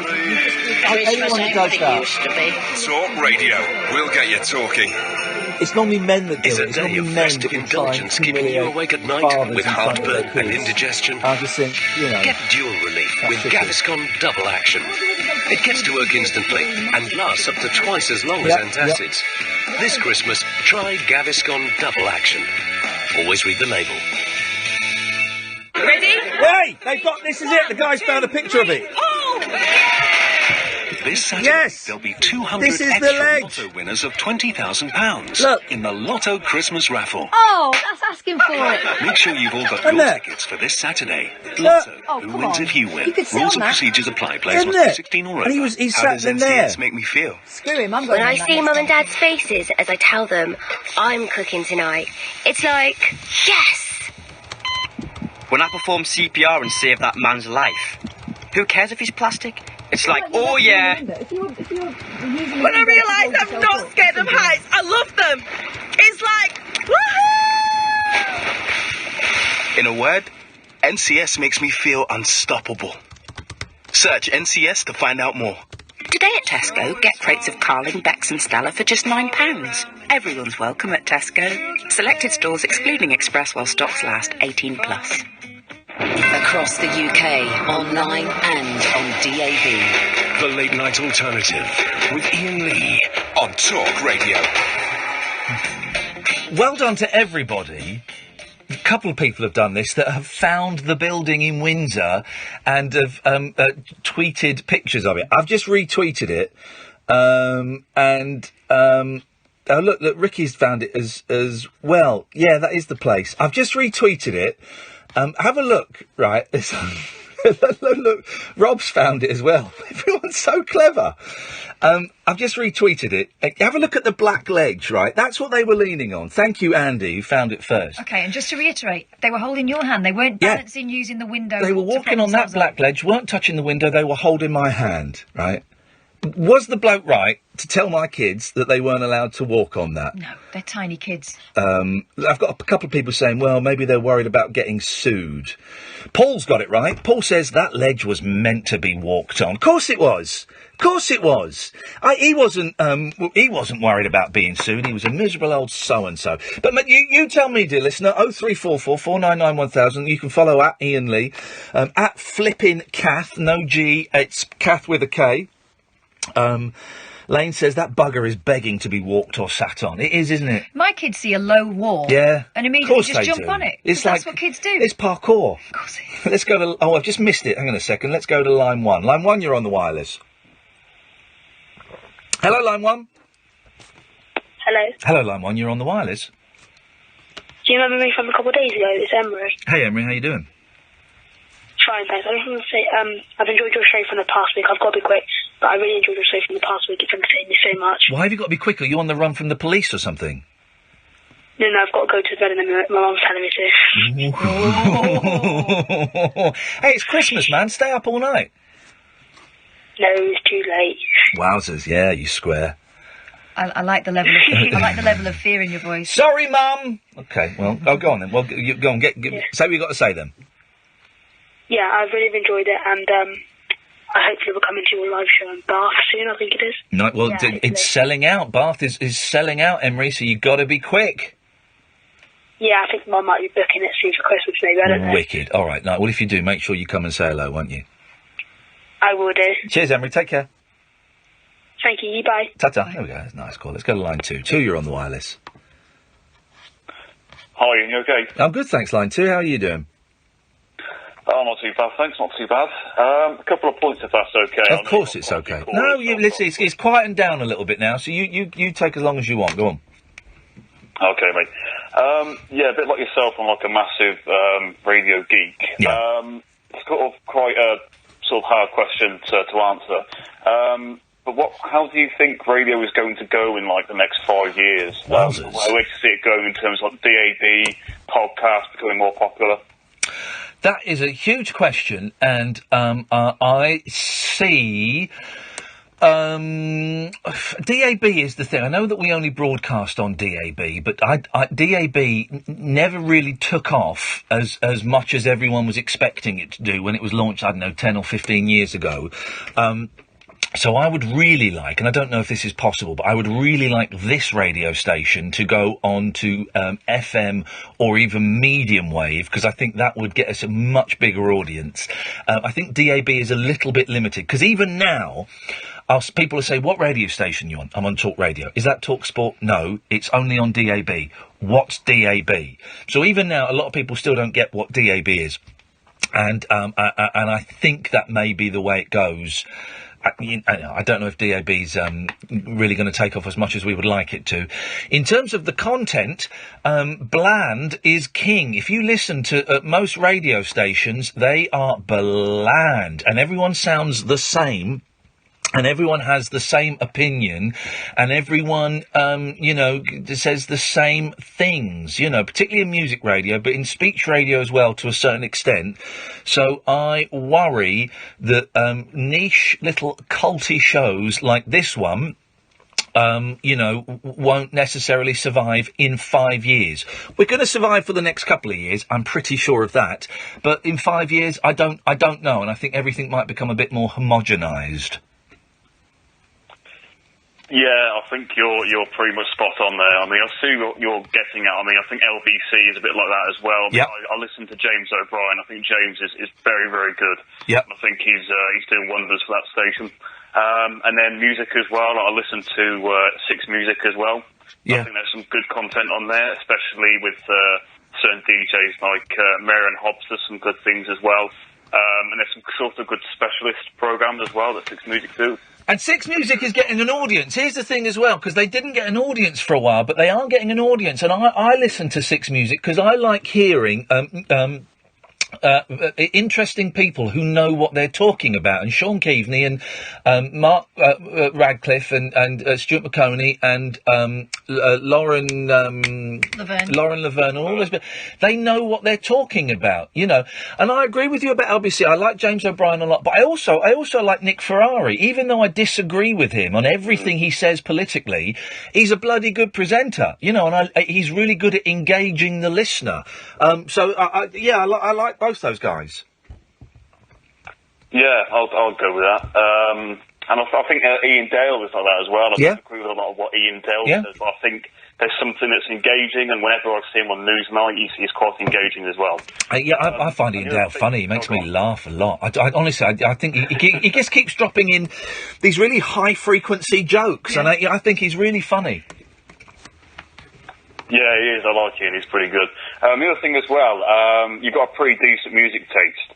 In terms of guitarist, my favourite is Johnny Marr. Where do you put Johnny Marr in sort? Well, okay. Now this is where we're going to fall out, okay? Because I am not. I'm not a massive Smiths fan. I don't hate the Smiths, but I'm not a massive Smiths fan. My only real knowledge of Johnny Marr was listening to his slightly monotone. Oh, I liked it, but you're not used to that Audiobook. voice. His audiobook. I did enjoy it, Johnny actually. Marr sounds like every male in my family. Really? I did enjoy his audiobook. I thought it was good, but a little bit monotone, but I thought it was a good listen. But so I couldn't rate Johnny Marr because I don't know enough of his work. That's fair enough. I apologise for that. Yeah. That's all right. No, I mean, for me, the greatest guitarist of all time is Mr. Peter Townsend of The Who. That is very fair enough. We'll go with Townsend, and I'll let you off. Thank you, mate. There we go. Let's put. Stand by Johnny Marr. I think he's belting. Let's put Townsend first. Let's put Marr second. There we go. How's about that? We can end as friends. Merry Christmas. Merry Christmas, everybody. Ho ho ho. Line 3, you're on the wireless. Good evening. I'd like to speak to the DJ. I believe his name is Jeff Lee. Yay, here we go, Jeff. Hi, yeah. My name is Trevor. I'm the security and wellbeing consultant controller at that building that you're referring to. That building that I'm referring to. Oh, blimey, it must be him. He knows the location and everything. Although his voice sounds much younger. Well, sometimes people have younger voices. Yes. I've taken a course. Listen, I've had enough of these Lee boys rampaging through the town, walking on slopes. Walking on picking slopes. Coke cans, looking at fittings. Get out of order, Sonny Jim. Get out of order. You slope walkers. The gin starer. Well, what are you going to do about it, Grandad? What are you going to do about it? I'll tell you what I'm going to do about it. Yeah, go on. What are you going to do about it? What are you going to do about it? I'm going to fill in a form 724BXY-17. Yeah, shake your fist a bit more. I'm going to shake my fist until my watch falls off. Blimey. Until my watch falls off. I'm going to tell my supervisor, because you're out of order. Stop him! I'm sorry. Look what you did. He's having a tough day. Line 3, you're on the wireless. What is your why? Thank you very much indeed. What is your why? And that's how it works, guys.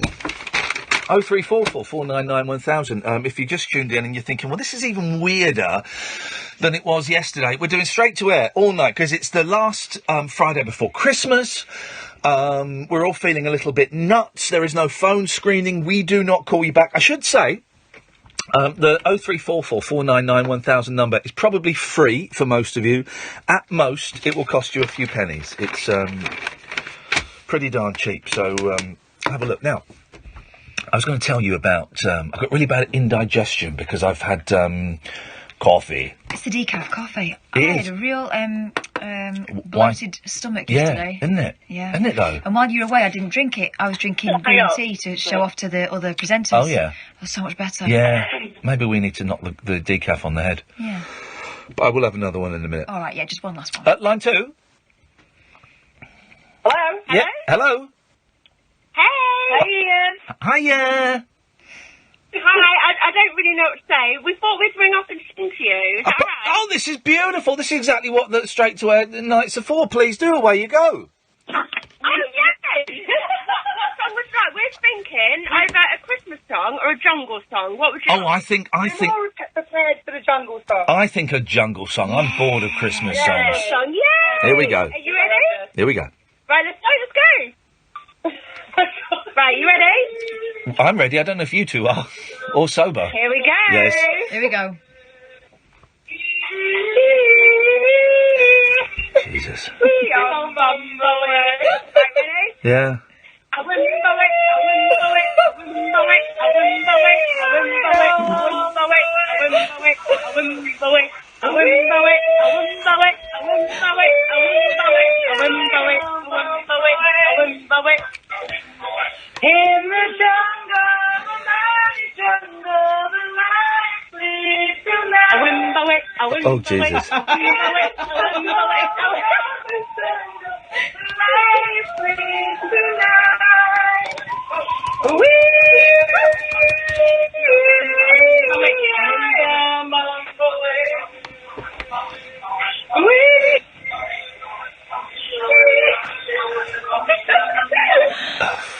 There we go.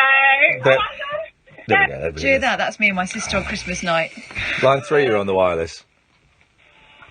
Hello? Oh, God. Hello, line 3.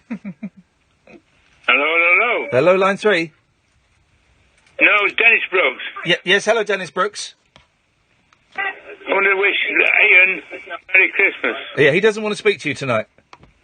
I don't blame him either. I don't want to speak to him, actually. I'm just wishing you. You phoned up to speak to him? Hey? You phoned up to speak to him? Yes, hello, Dennis Brooks. Good evening. Good evening. Iain, Merry Christmas. Yeah, he doesn't want to speak to you tonight. No, I want to wish you many very happy memory and sustainers. Oh, bollocks. Put the phone down, Dennis. Talking about bloody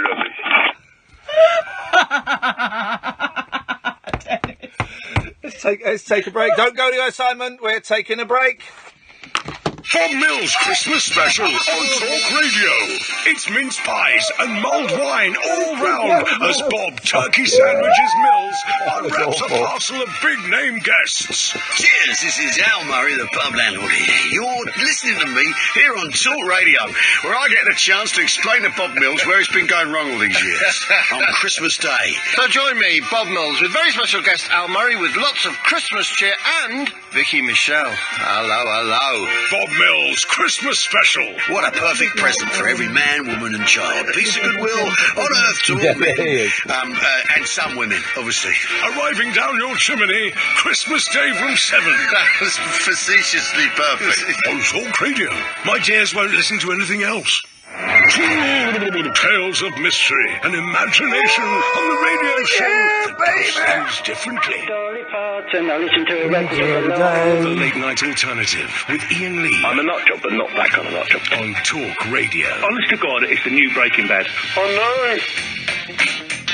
Someone has just asked me how's Lara. Lara's my dog, and I have it on good authority that a neighbour came round yesterday to complain about her barking, and that they had several neighbours had got together and reported it to the police. She's a menace. Yeah. They called the police on her. Yeah. For barking. What's she been barking? Swears. Well, is it just dog barking? But imagine that. The shame. I never wanted that dog anyway. Worst mistake I ever made. Well, let him have her. Yeah, I know, it's terrible, isn't it? What's going on? Everyone's ganging up on me. Line 1, you're on the wireless. Hello, Iain. Hello, Kath. Hello, Line 1. Iain, there's one thing that you mentioned about DAB. I think it's a severely underused resource. I think there's so much information that is available, and it should be on my screen when I'm listening to you. Right. But What information would you like on your screen?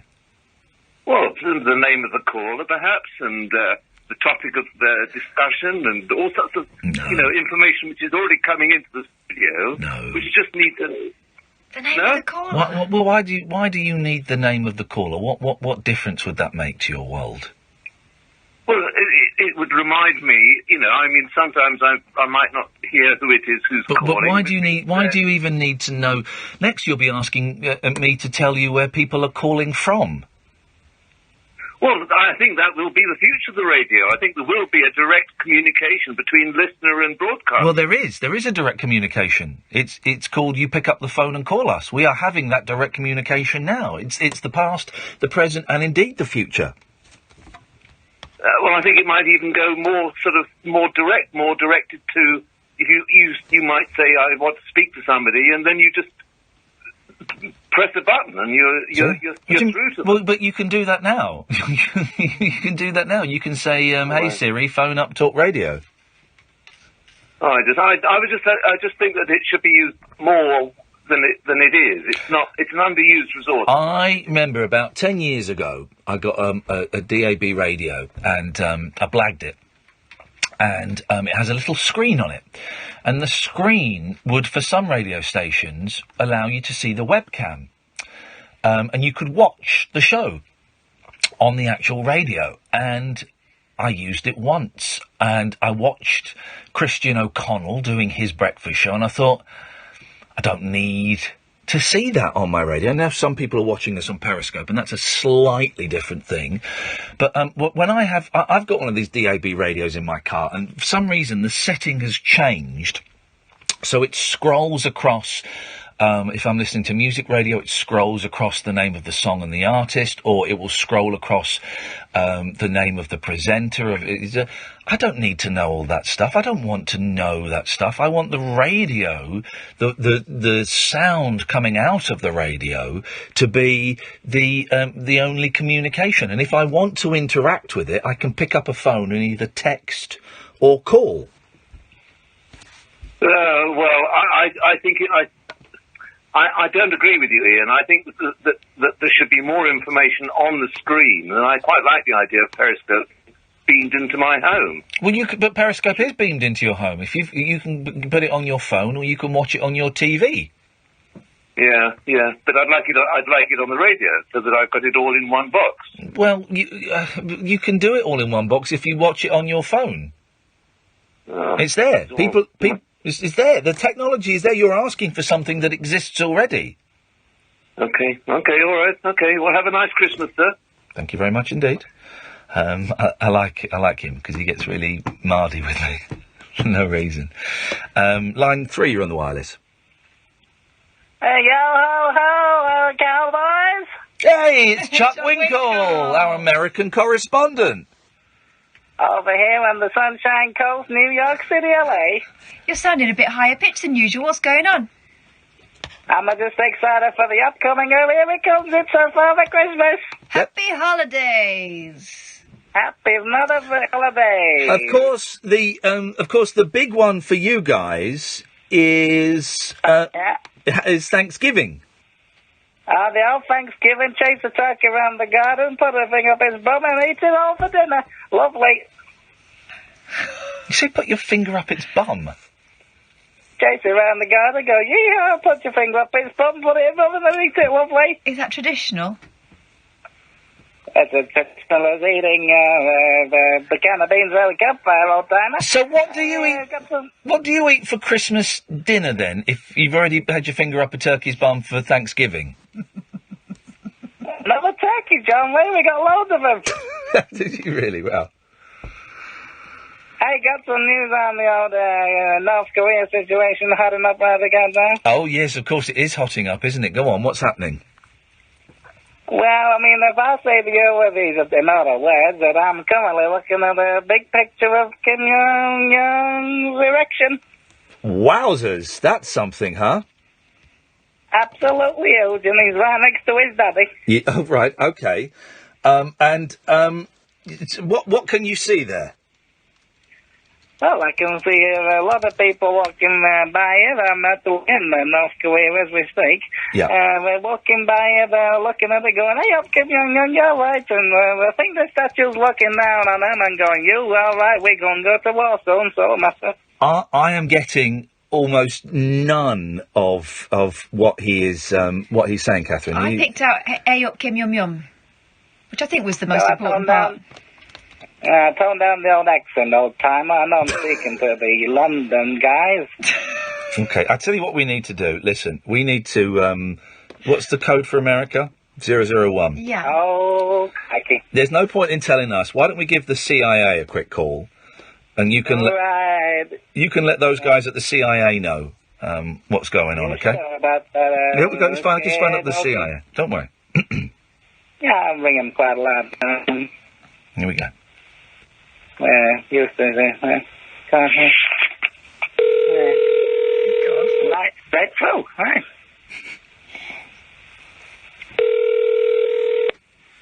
You have reached the Office of Public Affairs for the Central Intelligence Agency. We appreciate your call. At this time, we are unable to take your call. Please leave a message. Thank you. You leave a message, Record your message after the tone. When you've finished, you can hang up or press 1 for more options. Howdy, cowboy. It's Chuck Winkle from the American News Yes Please Network. I'm looking at Kim Jong-un's erection. It's all okay over here. But for now. Okay. But I still think this is too important to miss. Let's try one more number. Hang on a second. 02 456. There we go. Let's try this one. Right. Here we go. This is the White House. Thank you for calling the White House comment line. Because of today's federal holiday, the office is closed. The comment line will reopen at 9 o'clock a.m. Eastern Standard Time the next business day. Thank you for calling. We look forward to speaking with you soon. Goodbye. Okay. We'll try one more. We'll try one more because we want to get to the big guy. You mentioned his name there. We want to speak to the big guy. So if we call Trump Tower, and you can tell them because they'll be able to. He'll either be there or He's gone to Mar-a-Lago. Okay, well let's try Trump Tower first. Melania might be in. Okay. There we go. Let's call these guys at Trump Tower. Here we go. A big orange ball of vapor. Trump bar. Well, I'm looking at the old Kim Yum director in Hamilton. What now? Can I speak to the big orange gold ball of happiness, please? Is he in? What happened? What happened? I'd like to speak to... come on, it's Chuck Winkle. I'd like to speak to the big guy. Donald Trump here. If you could put him on the phone, that'd be great. Okay, I'll tell you what, let's try one more, and then because I think the message may not have got through there. It didn't sound like he had a pen, did he? No. Not enough old time around getting a bit terrifying here. Let's try Mar-a-Lago, because he's definitely there, is he? He is, yeah, we know he is, yeah. He'll be watching Elf or something now, won't he? I mean, what time is it there? Yeah, let's see if we can find the phone number for Mar-a-Lago. They seem to keep that quite well hidden. I'm still talking about the old election. You've got this important information. 561. What's that? 83. Now he's definitely there. Okay, Chuck. So away you go. Okay. Thank you for calling Reception Main. This call is being recorded. If you do not wish to be recorded, please disconnect at this time. Please hold while I try to connect you. Right. Good evening, Mar-a-Lago. Aviola speaking. How can I assist? Well, hello there, Missy. It's Chuck Winkle from the American News Yes Please Network. Got a bit of news on the old Kim Yum Yum, actually. Okay, sir. I didn't understand anything. If you can repeat slowly, I may help you. My name is Chuck Winkle. Okay. From the American News Yes Please Network. Got a big image of Kim Yum Yum direction, if you like it. Where's Donald Trump? I'm so sorry for you, sir. Happy holidays. Yo ho ho. She wrote that down. He'll get the message. He'll get the message. Thank you very much, Chuck. Excellent stuff. 03444 499 1000. This is the Late Night Alternative with me, Iain Lee, her Catherine Boyle on Talk Radio. Christmas on Talk Radio. Would you like to pull my cracker? We'll get you talking. Countdown to your most switched-on Christmas ever with the Magic Maplin Advent Calendar on Talk Radio. So it's not long until Christmas and all good girls and boys are dreaming of gadgets, top tech and toys. From a quadcopter drone to a kid's 4x4, there's a cool Maplin prize behind each Advent door. Head to talkradio.co.uk, open the Advent door and stand by to answer your phone in 5 golden rings to win top tech prizes each day. Magic Maplin Advent Calendar on Talk Radio with Maplin. Magic ideas everyone will love this Christmas. You can say anything to a mate. Anything. Call him every name under the sun. No, it was... Wind him up. What? Bring him down a peg. I've been practicing it all day. Tell stuff you but never under my breath. Tell anyone. I practice it. Because they're proper mates. Like brothers. When it's a mate, you say what you feel like saying. Except... I love you, man. And I'm not going to let you drink drive. I'm not going to let you drink drive, you bastards. Stupid, innit? Mates don't let mates drink drive. Think. Today at Tesco, get crates of Budweiser, Corona and Coors Lino, for just £9. Iain Lee is having a lovely Everyone's talk with the welcome inventor at of DAB radio Selected right stores now. excluding Express while stocks last 18 That's that plus ends man who 24th gets of December. really angry with me sometimes. Paul Ross full set Christmas breakfast on Talk Radio. We'll get you talking. The kids have been up since 4 o'clock, and all you got was a pair of socks. Nothing worth watching on the box, but you can listen to Paul Ross. Your father-in-law can barely stand. The sprouts are burnt and the bird is bland. The wife didn't like her sexy pants, but you can listen to Paul Ross. Join me, Paul Ross, on Talk Radio and tuck into a yum-yum festive full-set breakfast special that will set you up until lunch. The Paul Ross full set Christmas breakfast. Christmas morning from 6 on Talk Radio. We'll get you talking. Experience the unconventional. Hello? The unpredictable. Don't you think that's a bit weird? And the completely unorthodox. It was my birthday. With rule-free Iain Lee. I was just trying to generate a bit of content. The Late Night Alternative with Iain Lee. Hate alarm clock. Hate going to work. On Talk Radio. 03444991000 is the telephone number. We're taking calls straight to air this evening, which means it's a little bit more random than per usual. Let's go to line 1. Line 1, you're on the wireless. Hi, Ian. Hello. I've just heard something that's made me laugh quite a lot. Okay. Well, not a lot, but you know. Yeah. Who organises your adverts? Yes, there was a drink drive advert followed by a booze advert. Yeah, we go. I know. These things are wonderful, aren't they? But it, you know, it's saying, but the drink drive advert is saying you can drink, just don't drink and drive. And then get this percentage off at Tesco for Budweiser. Yeah, but you know, it's Christmas, guys. That's just made my day. Well, thank you, Ian. Yeah, absolute pleasure. Thank you very much indeed. Line 2, you're on the wireless. 03444991000. Hello. Hiya. Hiya, how you doing? I'm sounding a little bit distracted because my headphones are... I've got to get the balance because it's... Yes. Oh, my headphone is a little bit... There's a dodgy connection in my left ear, my right ear, do apologise, and I have to just fiddle around and get the balance. Oh, there's a loose connection. There we go, that's it. Hello! Oh, it's gone. Hang on a second, stay there. I wonder if these headphones work or if they've been discarded because these don't work as well. Hang on.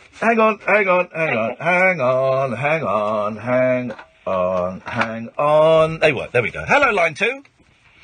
Can you hear me? I can hear you, yes, in both of my ears. Which is a bonus. I'm only ringing because you won't remember me now that you're very, very famous. Oh, I'm very famous. But I don't remember any of the little people, no. No.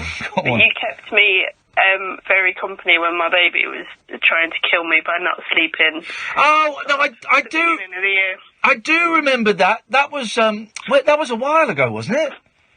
It was. Well, he's 17 months now. I was going to say 17 years now. I thought, blimey, that was his age.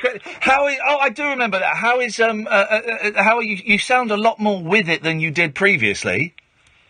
I am, yeah. He's incredible now. Oh, good. Okay, fine. Great, but you kept me from just not going crazy. So it's hard work. Those first few weeks and first few months. And I know it's slightly different for 11 months. Yeah, I know it's slightly different for mums and dads, but the sleep, the lack of sleep, you just get so used to only having doses, you know. Yeah, you're living on fumes, aren't you? Yeah, it really is. It's beyond exhaustion. It's a very dark place that you end up in. And it seems to last forever. Yeah. The days are so long. Yeah. Yeah, so much. And I don't know how people did it before mobile phones. No. And now you're out the other side, you're thinking you might have a second child. No, he's my second child and my last. Oh, there you go. He's the full stop. You can't outnumber the adults in the house. Wow, I don't think. That's a great way of doing it. I noticed when I was in these headphones are knackered as well, bugger. When I was in the jungle, I was talking to Stanley Johnson a lot, and he's a real environmentalist, unlike his idiot eldest, I think, son. And he was saying he's really a strong campaigner about environmental issues and things, but one of his things was that we have too many children, and that there is a huge population crisis, and that will lead to a food shortage. And I kind of agree with him. And he said, we should You know how many kids he's got, right? 5. He's got 5 kids, and I'm thinking, all right, so what? The cut-off limit was what, like 30 years ago? Is that so that's when we could stop having? Now you've got 5, everyone else has to have 2. Is that how it works? It's a very strange old situation. But well, I'm glad you're feeling much better. He was fine with his are the perfect ones. They're the ones He's got 6 kids, by the way. Is it 6? Oh, I thought, well, there's rumours that his daughter's going in because the Big Brother house this year is all women. I hear. To start with, I think. Oh, is it? Yeah, apparently I'm going in, according to the Daily Star. I'm going into the Big Brother house. Are there any men in here? Well, yes, but there you go. Well, I'm glad you're feeling much better. Yeah, it was great, and I think, down to you, it was the highlight of my night. I was up with that child every night for 11 months, and 10 till 1 was just a lifesaver. That I tell you that. No exaggeration, a lifesaver. Well, you're very kind, and I appreciate that. You know that I think most suicides occur about sort of 3:10 in the morning, because that is when everything is at its absolute bleakest. You know, the day before is ended. Lonely. Oh God, it's an horrendous time. So, but I'm glad you're on the other side. Yeah, it's great now. They are very good friends, and you've two boys yourself, so it gets really, really good. Yeah, it gets bad again when they start playing with each other's willies and fighting. That will happen. That's going to happen. There's a lot of today. Boys, will you please just stop hitting your brother? He started it. Okay, well, I'm finishing it. All right. Do you have a bit of advice? Because I have two boys. Yeah. But so you can call it a willy, but the other side, they don't have a name for the ladies' parts. Yes. Well, we're stumped. We don't know what to do. Well, do you know what? I went in straight away with vagina. I went in with vagina. You? Yeah, I did, because I didn't really know. I didn't really know where to go with it, so I just said, well, it's called a vagina. Well, there's all sorts of words, aren't there? I've got two girls, and so it's been a conundrum for us from pretty early on. They do kick each other in the vagina, spelled with a B. It's a vagina as well. It's China is how it's pronounced. But what do they call it? Tuddly? A foof? Oh, that's all right, actually. I'll go for that. A fairy? A fairy? People call it all kinds of stuff. There isn't a kind of... Because fanny is a bit hard. Whoa, Catherine! It is, don't! But that's the closest thing to You willy, can't isn't call it? it a fanny. No, you can't. Yeah. Tuppence. That's what my boyfriend calls. Yeah, that's what he suggested. It all sounds a little bit there, though. Inside, I'm dying. This is at most direct, but yeah, I honestly, I just went straight in and said it's a vagina, and now my youngest who really enjoyed that silly TV program I did, is constantly saying very loudly, "My daddy ate a pig's vagina in the jungle." So there's a lot of that going on. You'll whatever you say, you'll say the right thing. I think foof. They'll miss say it anyway. Yeah, foof. I'll go for that. Yeah, I think that'll do it. All right, listen. Thanks for calling. Sorry. Ta-ta. Bye-bye. Bye-bye. Let's go to line 3. Line 3, you're on the wireless. Hello. Hello, you're on the air. Hi. Hi, how you doing? Very good, thank you. Nice one. What you got for us? I've got a few questions to ask you. Go on then.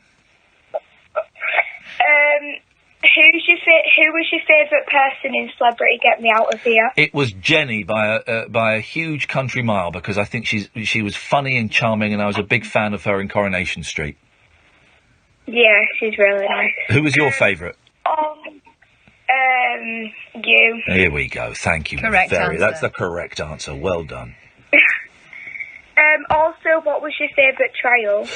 My favourite trial was also my least favourite trial. It was the one where I was on the rocket ship 100 feet in the air, because it's my favourite because I did it, and I'm really proud of myself that I did it, and it was terrifying and it was horrendous, but I'm really proud that I was so brave.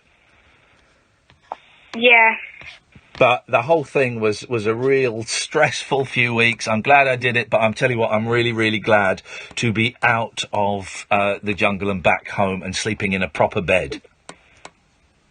Yeah, you did well. Nice one. Thank you very much indeed. What was your favourite bit of the whole show?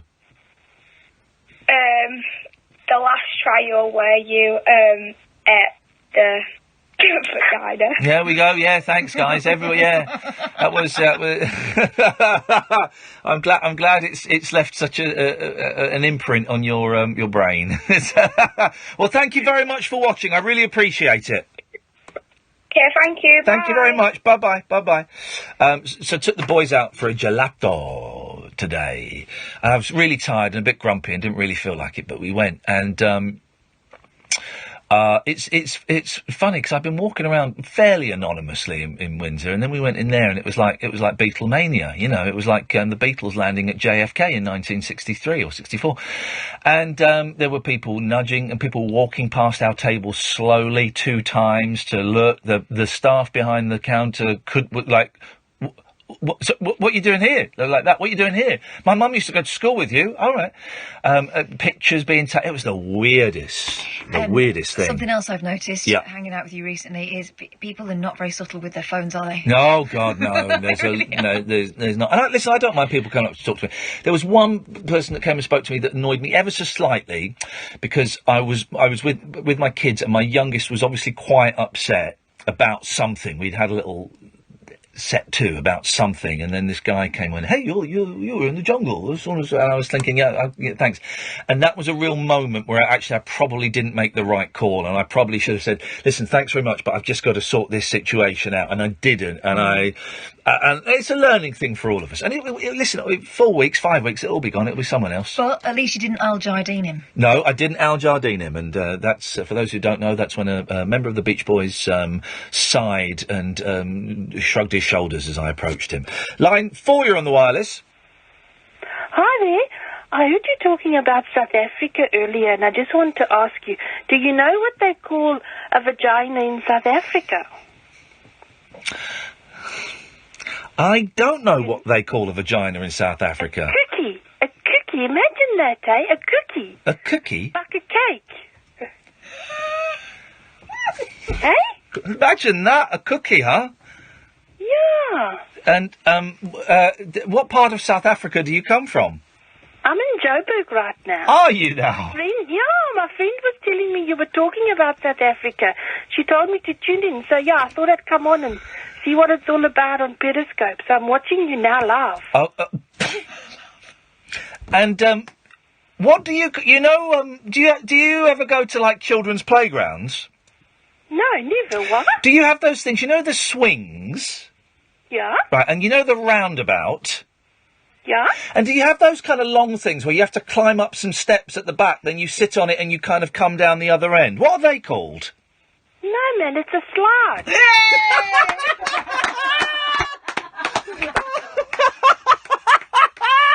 are you laughing at that? Say it again. A slide. A slide. I want to have a go on the slide. Well, listen, thank you so much. And how is your cookie? I'd rather not say, hey. Oh. Thank you, bye. Thank you very much indeed. A call all the way from South Africa about her cookie. And the test she passed was... I had a South African friend, and I'll never forget the look on my daughter's face when she was asked if she wanted to have a go on the slide. And she had no idea what a slide was. But now we all know. It's one of those things that you go up and slide down. And by the way, guys, everyone on Periscope, please stop making jokes about cookies and cream. That's really... we're better than that on this show. We are better than that. We will not sink to that level.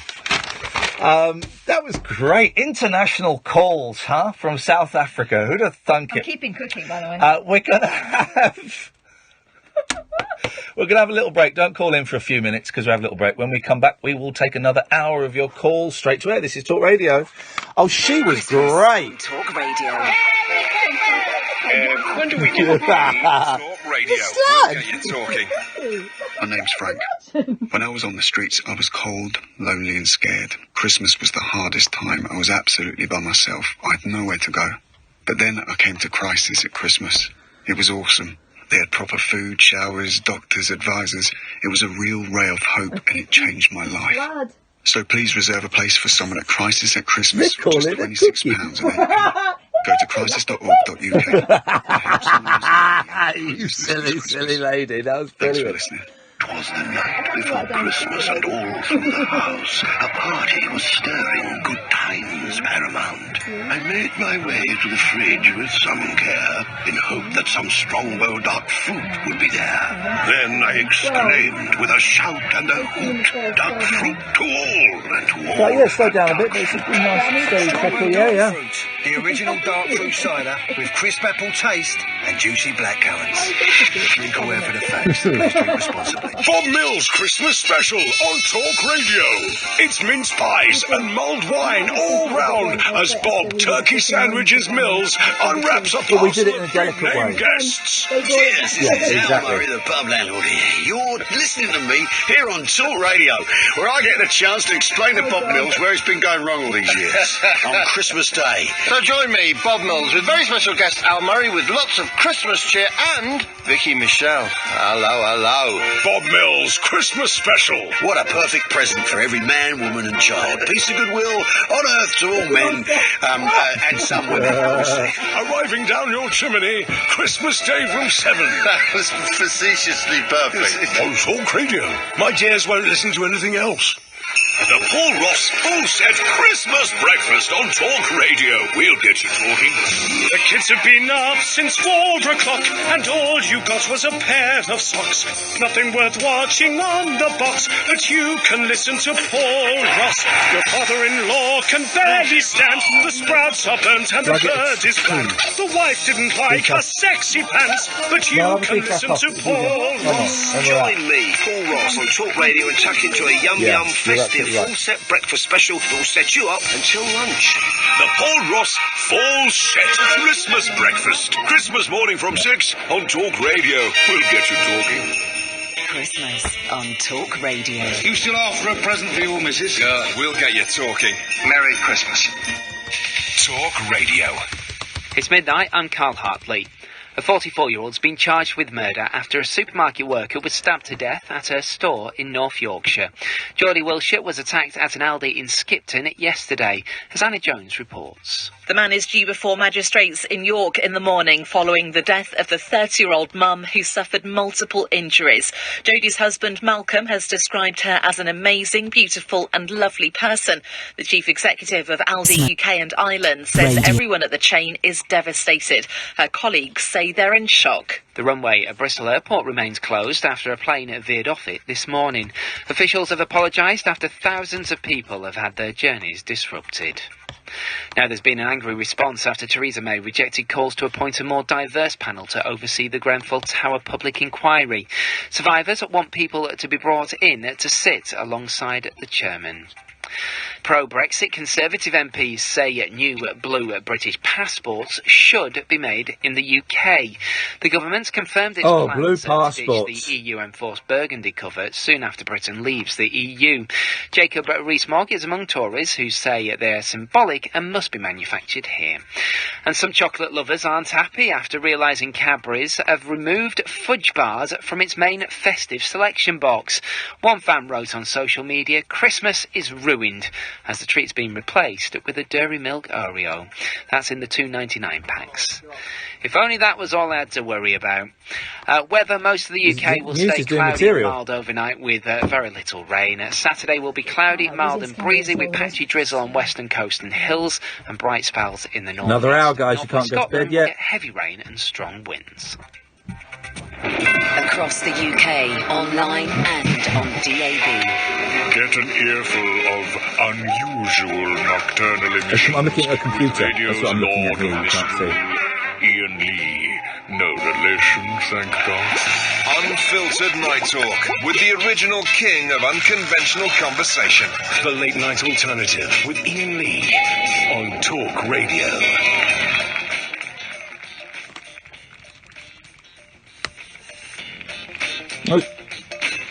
No, please. Something's going to play in a second. Trust me, something's going to play in a second. You're going to play. I was all. Hang on a minute. Something's going to play. Something's going to play. Can I get? Not that. That's an advert. Hang on a second. Something's going to play now. You ready? This is what we meant to kick off this hour with. Here we go. A giant song, I think. We'll end that one there now. 0344 499 1000. This is the Late Night Alternative with me, Iain Lee, on Talk Radio. Catherine Boyle is there. Hi. Simon is through there. Not doing a lot tonight because he doesn't need to answer your calls because the calls are going straight to air. What that means is you call up. For most of you, it will be free. Some of you, it will cost you pennies at most. Normally we'd call you back. Tonight, we don't. The phone number is 0344 499 1000. 0344 499 1000. You can call in about anything. We've had, the two ladies that phoned in to sing. Yeah. One of them works for the police. In what capacity? A singer? A siren? I think in the drunk tank. She's company for the... I just saw a Twitter profile and I clicked on it, as I often do when someone says that they've just called the show, which is great because we're getting so many new callers this week. Yeah. And lots of people are then going on Twitter going, oh my God, I just called Iain Lee. And so I click on their profiles because you see because, yes, she works for the police. And we were right. She was absolutely steaming. Cool. You can call in about anything. We're on until 1 o'clock tonight. We're off Christmas Day and Boxing Day, off Monday and Tuesday, and then we're back on Wednesday, and we're doing a show New Year's Eve, and it's all kind of back to normal. So if you want to give us a call tonight, we thought we would just open the phone lines, and you can call in about anything. It can be sensible, it can be serious, it can be dumb, it can be silly, it can be you singing a song, it can be absolutely anything you want. 0344 499 1000. I'll be honest, the switchboard has been pretty busy until now. We've only got one call, and I'm slightly suspicious, but we'll go for it. Hello, line 1, you are on the wireless.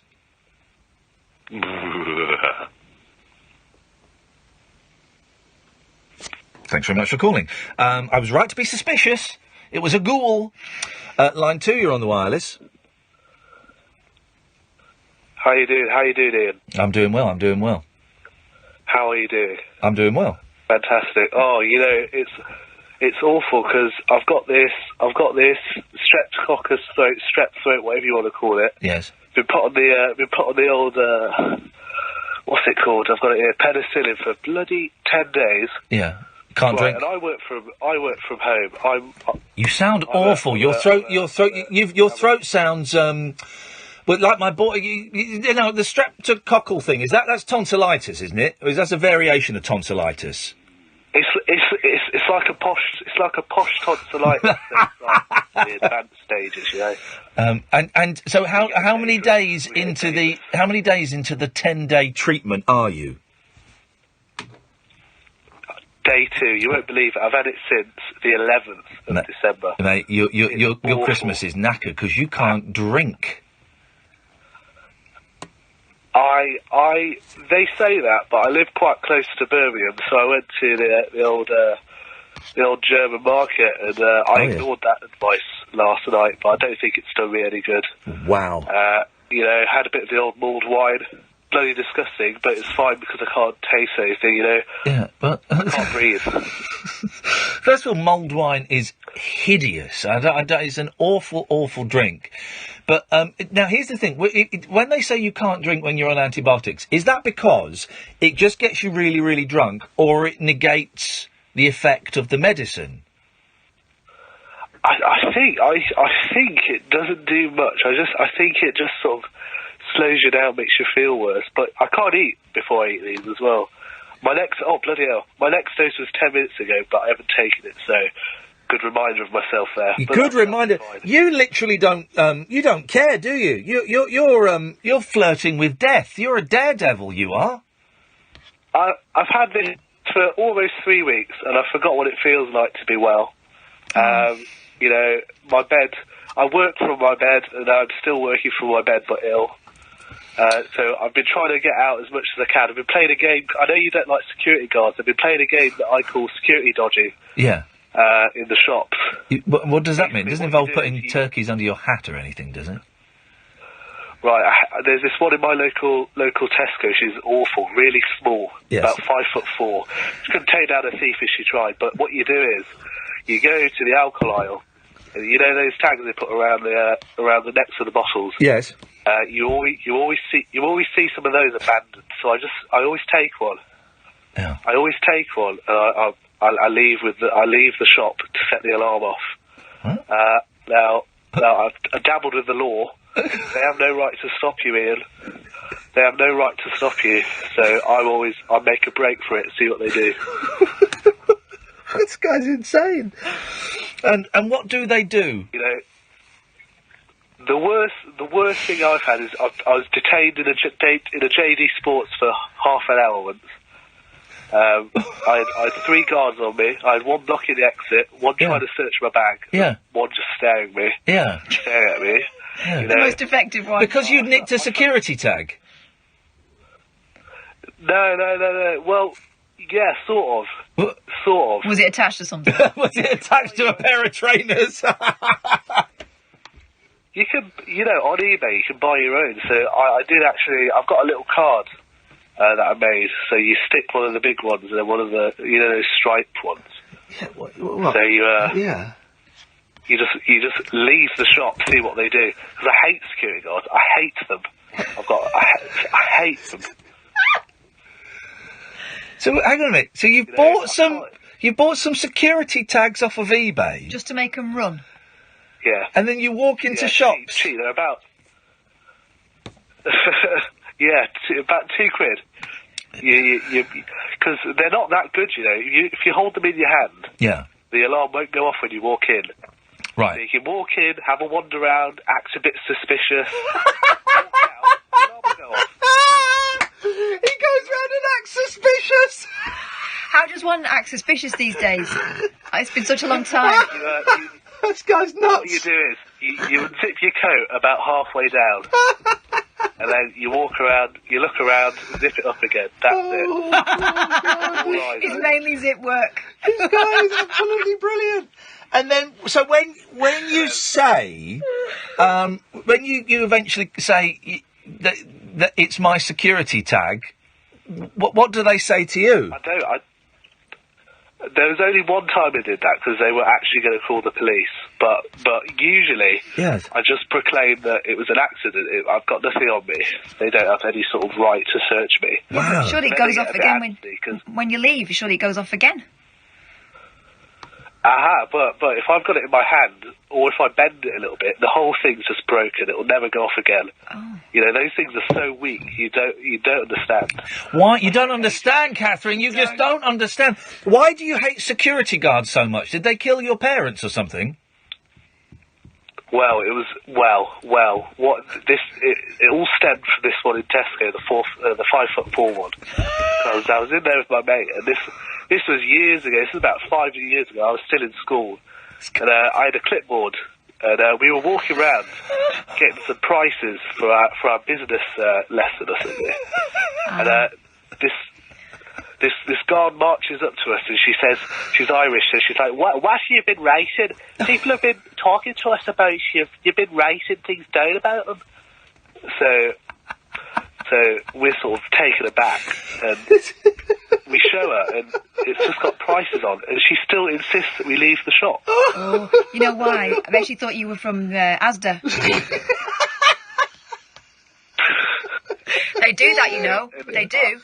Shop wars. Oh God! Ever since, I've just hate. She still works there. Every time I go to Tesco, I see her there. You know how they have those podiums.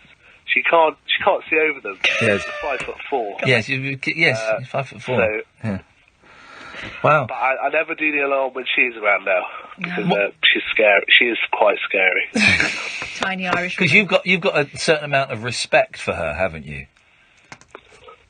Now she's been hard at work. I've known her in that Tesco since I was a young lad. She's been grinding 5 days a week. She's been what? Grinding? Grinding? Grinding. Wow! Grinding the old... the old what, cookie? That's slang nowadays. That is slang. So okay, right, yes. Most understand. Yes, okay. You work 5 p.m. till 2 a.m. at home every day. Yes, You've got so much free time in the afternoon. Yeah. Sometimes you do have to play these games. Just of course keep you your do. mind active. Of course you do. Well, what's your name, caller?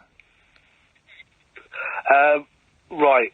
The name is Kadir. It's a Turkish name. I know I don't sound Turkish, but my father's Turkish, so Kadir. Well, it sounds plausible. You can tell us the truth, We're not Irish or 5'4". Oh, Honestly. Kadir. Okay, I'll change that because my shorthand was strep throat security dodger. Well, Kadir, I have thoroughly enjoyed your call this evening, and I hope you feel better soon, and we get to talk again at some point. Cheers. I'll I'll call back when I'm well. Thank you. I've got my radio voice back. I don't think that will ever happen, dear. that man is never going to be well. What are you writing? Such a complex, elaborate character there. Every simple question was met with a, well, okay, right. Let me explain. Even his name. His life is full of intrigue. Did you believe in one of those stories? I believed every bit of it. I believed every.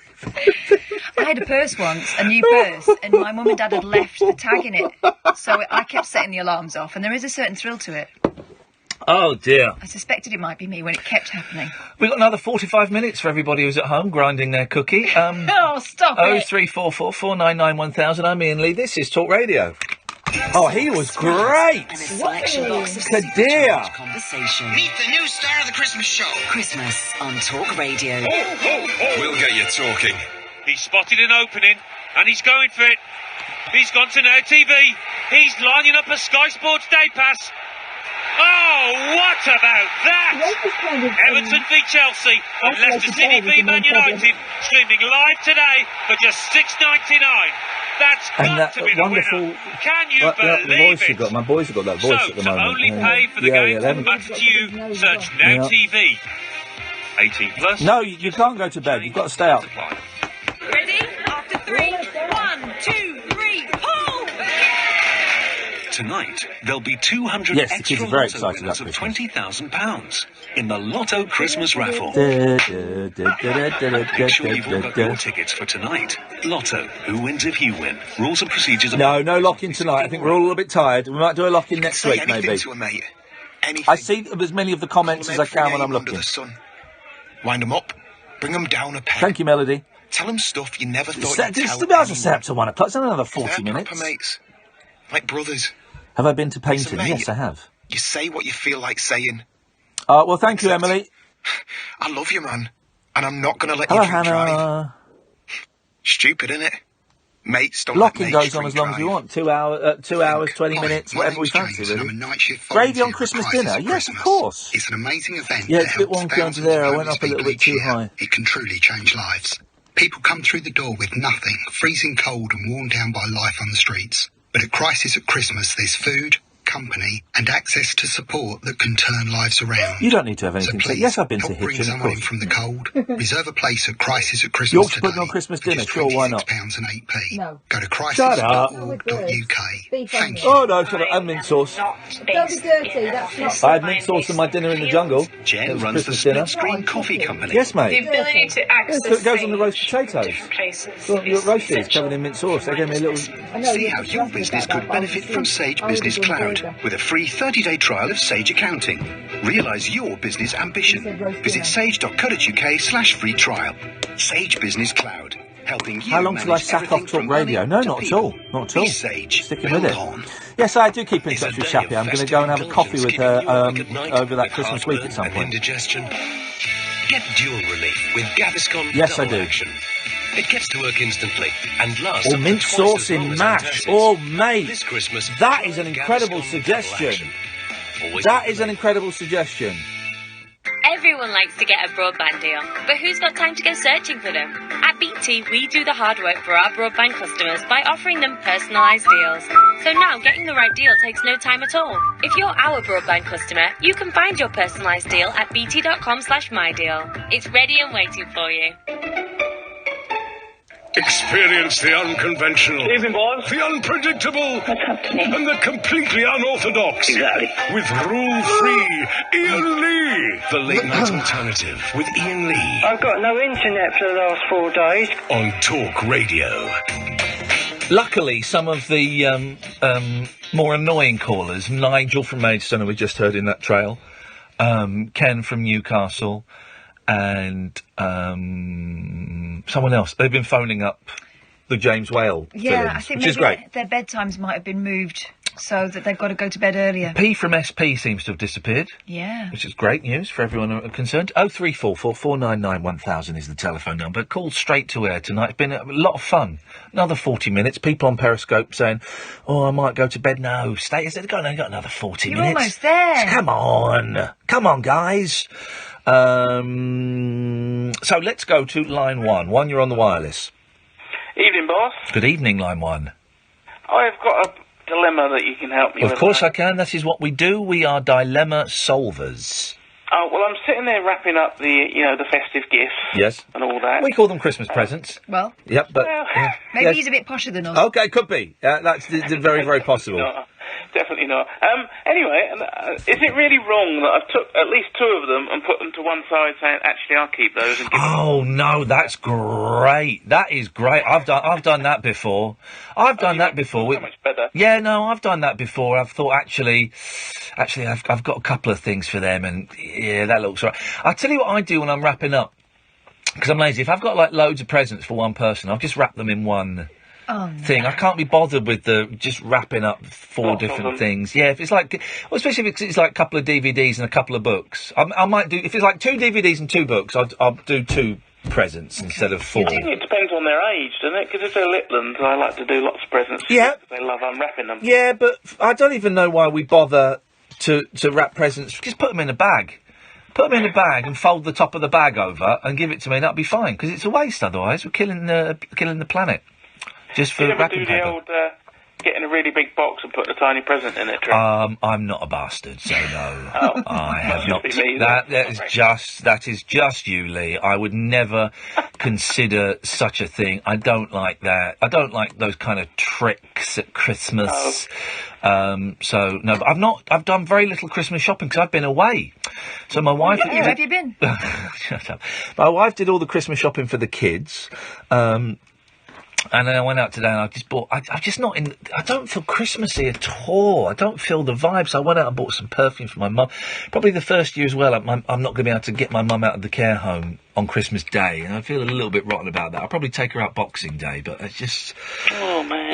I feel guilty about that. So, someone on Periscope just says, my dad puts presents in old cereal boxes. That is such a dad thing to do. That is such a dad thing to do. So he's saving cereal boxes? Yeah. Yeah? God, can you imagine? That makes sense. What about all the cereal boxes that you have to cut something off the back of, though? Or do they not do that anymore? You don't do that anymore. You don't have to collect tokens, and you don't have to write in less than 20 words, I like shredded wheat because... those competitions are... God, you still get free toys in things. You still got to empty your stuff out and get like a free lightsaber and stuff. Oh, yep. See, I haven't brought cereal boxes in a long time. Yeah. We still buy that crap. No, my kids are into brioches because they're posh. Oh, yeah, well, brioches and hummus and sushi are like kids' favourite foods now. Stuff that we would never have... I mean, I don't think I had that stuff till I was about 28. No, the world has gone absolutely What's wrong with Marmite on toast? Thank you very much indeed, Lee. On that bombshell, we'll say good evening. We'll go to line 2. Good evening, line 2. Hello. Hello, line 2. You're on the radio. Hello there. I wanted to ask you a question because when I was when I was not listening to you when you were jungling, yes, I saw a film called Jim and Andy, and I wondered whether you've seen it and what you thought of it. Because you did the Great Live. Yeah. Thinking of you. I love Andy Kaufman. It's Jim Carrey talking about playing Andy Kaufman, and it wasn't released when I went to Australia. And do you know what? I'd forgotten it had. I'd forgotten. I've not seen it. No. Is it good? Yeah. He's annoying, I bet, isn't he? Yeah, he is. Think of it. I can't work out, because I like Andy Kaufman as well, I can't work out whether Jim Carrey is a dick or a genius. I think probably a bit of both. I think he's both, 50-50. But I thought it was fascinating. He would have been a nightmare to work with. Yeah. An absolute nightmare. But that film was worth it, I think. I love The Man in the Moon. I think it's such a great movie. And I'd forgotten that was out. So thank you. I'm going to watch that. I got sucked into The Good Place on Netflix. What you think about it when you do, because I found it honestly one of the most psychologically weird things I've ever seen. This film. I bet, and I'm going to. He pretends to be Andy Kaufman, even to Andy Kaufman's family. Yeah, they kind of build bridges, really don't they? Disturbing. Yeah, he thinks he's helping the dad and the sister kind of contact their dead loved one, and that's a bit. I bet, and I'm going to tread carefully for legal reasons. But I know that Jim Carrey, and I used to hate Jim Carrey, and then I watched Truman Show, and I thought he was brilliant, and I do think he's brilliant, but I also think he's nuts, because I've seen him being interviewed. I do wonder if Jim Carrey at some point, if there's going to be some revelation about him. I don't necessarily mean sexually, you know, Hoffman and stuff like that, but if But there has been already. Excuse me, sorry, what? Yeah, there's a thing going on at the moment, isn't there? Because his ex-girlfriend killed herself. Yes. And wrote a series of, there's emails where she's accusing him of a lot of... Oh, gosh. Yeah. It's really horrible. It's really horrible stuff. Well, he makes a point in the film where he sort of says, you know, if you become somebody else for a living, you forget who you originally are. Yeah. And so you just become that person. And I was watching, I don't mean that he's become Andy Kaufman. I think that's what he's trying to get at. But actually I thought, yeah, I don't know that you know who you are anymore, because the whole documentary, I felt like he was acting, not as Andy Kaufman, but acting Jim Carrey. And it was really... You should go and watch it, Ian. I'm going to watch it. Do you know what? I've got nothing planned tomorrow. I'm going to watch it tomorrow, Irene. Yeah. So thank you for reminding me. Okay. Cheers, my dears. Ta-ta. Cool. Bye-bye. Let's go to line 1. Line 1, you're on the wireless. Hello, Ian. Hi, Kath. How are you? Hello. You all right? I just want... yes, very well. I'm just calling up. One of your previous callers mentioned about antibiotics, that he was on antibiotics. Oh, yeah, go on. I was going to talk about population, but that's like a deep, dark... You talk about whatever you want. Well, no, I'll talk about antibiotics because that's fun. Well, I think it's fun, but that's me. There are actually some that you can drink with, but it's always advisable not to. But there are actually antibiotics that you really shouldn't drink with because they interact with the alcohol and actually give you some proper nasty side effects. What, do they make you go like nuts? Like really over the top drunk? Ooh? Yeah, they can give you things like palpitations and breathlessness and make you really quite poorly. It comes down to what's happening on a cellular level. I'm an undergrad biologist. An underground biologist? Undergrad. Oh, I see. I thought you were working for a secret army that was trying to halt a disease that killed people and you had to go back in time. No, that's the plot to 12 Monkeys. You know what? One day, that is what I'm going to do. Really? I'm going to save the world. Yeah, nice one, man. So. Nice one. Yeah, That'll be good. If you're not, it's grapefruit. Grapefruit negates lots of medicines, doesn't it? Isn't it statins or something? Does, yeah, it certainly does, because they're interesting. A lot of antibiotics actually, many of the antibiotics that we know actually derive from natural sources, such as honey. Honey is antibacterial.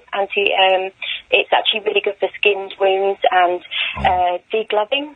So if someone loses like the whole bit of their arm, skin of their arm, hospitals and vets and things will actually use honey packed into the wound and then wrapped. I've heard that before. Horrible history. Yeah. The Egyptians used to use it a lot, didn't they? True. It's true. Yeah, honey is amazing. I did a research project on honey. It's fantastic stuff.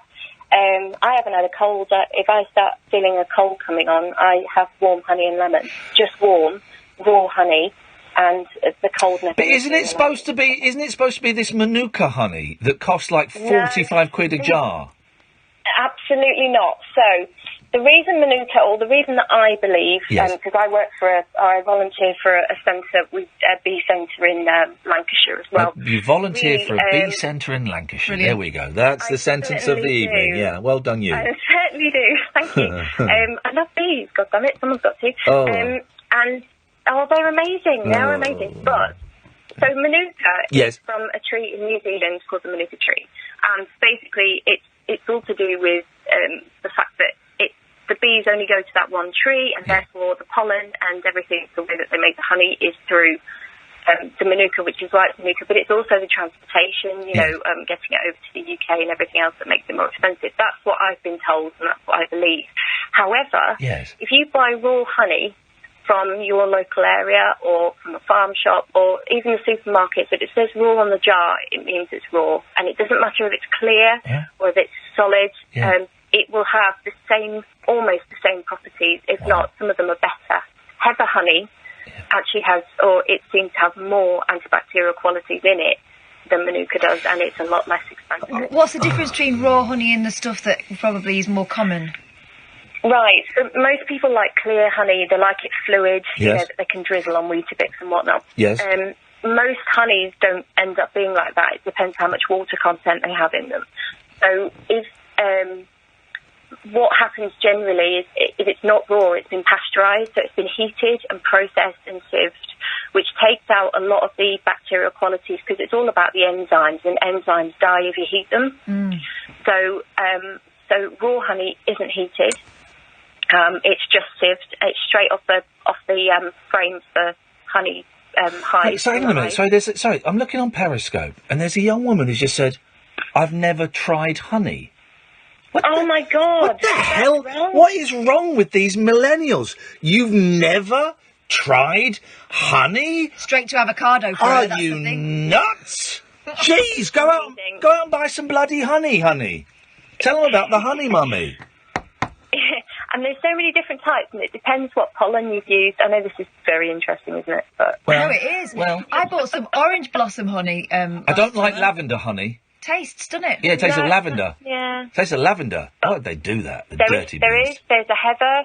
You can get a lime tree honey from Windsor. We've got that, and it does have a taste of lime. Oh, now look, people taking the mick. Now Will Guy is saying, what about Honey G? I mean, really. Don't put that on the spot. Yes. Amy, listen, thank you. Tried that one. Thank you very much for your honey information. Let's take one more call. Let's have a quick break, then we'll take a call. I'm Iain Lee, this is Talk Radio. Get ready for a proper Christmas cracker. Talk Radio's funniest moments of 2017. Remember when Paul Ross's trousers fell down whilst he was interviewing the Shadow Minister for Fisheries?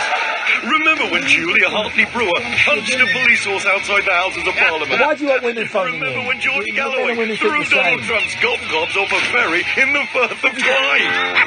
It's fails, funnies and fake news as Talk Radio presents the 2017 Compendium of Catastrophe. No, I don't think we're going to do Love Bomb tonight because we've got quite a few calls, so I'm quite happy to take the call. Maybe we'll do it New Year's. Talk Radio's funniest moments of 2017. Christmas Day from 5 on Talk Radio. The Late Night Alternative with Iain Lee. Unfiltered Night Talk with the original king of unconventional conversation. Cha-cha-cha. Talk Radio. We have ways of making you talk. We were going to do a Love Bomb, but I'm enjoying taking these calls straight to air, so I think maybe we'll carry on taking these calls straight to air. 0344 499 1000. Good evening, line 2. You're on the wireless. I've got the radio on, so there's a slight delay. Hello, caller. It's you. If your number ends 131, that's you. Okay, it's getting too psychedelic. Let's go to line 2. 2, you're on the wireless. Hi. Hello, line 2. Hello. Hello, who's this? Lucy. Hello, Lucy. How are you doing tonight? Good, thank you. How are you? You're up quite late, aren't you, Lucy? Yes. Good. Well, that's the way. Do your parents know that you're up this late? Yes. That's all right then, because I'm a dad and I've got to ask those kind of things. What you got for us, Lucy? Yes. I just wanted to ask, how did you feel when, because you came third and I was celebrating? I just want to know how you felt. How I felt coming third? Yes. I was over the moon. I couldn't believe that people would like me, and to get to the final 3 was an absolute thrill, and we had a really exciting day before that. And waking up that morning was exciting, and it was scary, and we were all a little bit scared about going out into the real world. But yeah, no, coming third, I'm absolutely thrilled by it. Okay. I just wanted to, did you think you'd become, this far? Did you think... No, God, no. I expected to go out first. And so when I got immunity, I thought I would come out second, and then Kez went out second, so I thought, I must go out third, and I think Becky went out third, and that's when I started to think, hang on a minute, maybe something is going on outside that I don't know about. That moment where she went out and you didn't, I saw that click with you. Did you? Yeah. Under your breath, you went, wow. Yeah, I did. I really thought it was me. I was ready to stand up and go, and So, it was honestly coming third was just an absolute thrill, and I feel honoured and I feel blessed, and everyone I've met outside has been really kind and lovely. So, who did you vote for, Lucy? I didn't vote. Okay, who would you have voted for if you could have done? I bet it was Jamie. I bet it was Jamie, wouldn't it? No, it would be either you or Toff. It would have been. It would have been Toff. Toff deserved to win. I'm glad she did so well, and she's going to get lots of work out of it. And good for her, because she's flipping brilliant. Hey, nice one, Lucy. Thanks for calling. It's okay, thank you. Thank you. Bye bye. Let's go to line 4. 4, you're on the wireless. My precious. Let's go to line 5. 5, you're on the wireless. Hello? Hello, line 5. Oh, hello, Ian. It's the ghost of Hippie Churchill, God rest my soul. Hey. How are you doing? I'm assuming you don't want to talk to me. You want to talk to Catherine, don't you? No, not at all. Okay. Oh, cheers. Sorry about that. I'm just ringing up to wish you both a very Merry Christmas, and to say how thrilled we all were at your performance in the jungle. It was great. You bumlick. You massive bumlicker. Well, I'll tell you what, I'm going to take you to task over Kung Fu Elliot. I don't buy it at all. Oh, no, Well, I didn't. But then when we spoke to them, and then when we found the DVDs, and then when we spoke to him, it's real. Yeah, this is. Have you really found they killed my cat? Oh, mate, no, I watched it. No, you're right. It wasn't they killed my cat. It was the hunter. It was the stalker. The hunter, the stalker. And I've got it at home somewhere. I will send you. I will tweet a picture of it if I remember. I've got to find it. We found the shop in Halifax, Nova Scotia, that was selling the DVDs, and I bought one of the DVDs. It's incredible. It is real. It is absolutely real. And that was a big turning point where we went, flipping it, I think this whole thing might actually be legit. Because we both dismissed it. Yeah. Oh, it's an amazing film. We showed the film, but we showed the Hunter, the Stalker, whatever it's called, but we had to take out about 30 minutes because it's about an hour and a half, and it really does drag quite a lot. So he's just enjoying himself. Yeah, so I edited about 30 minutes out of it and made it quite a tight 50, 60 minutes, and it's I laughed all the way through it. It's a nuts movie. I love bad movies. I really do. Really, really terrible, awful movies. I love them. Do you know what? We should maybe do another film ring. I had. Oh, hang on a minute. Stalker the Hero. Hang on a minute. Oh no. See, I had it on my computer, and I've got a feeling that. Why is that? Oh, I've got a feeling I deleted it. The file's there. Let me see if I can open it with VLC. Hang on a second. But I think I deleted it. The edit. I'm an idiot. It's incredible. It's not going to play. What made you think it wasn't real? I actually thought he was too good an actor. Yeah. Do you know what I mean? It seemed like he was just like quite a good actor, and Linda as well. I thought she's a brilliant actress.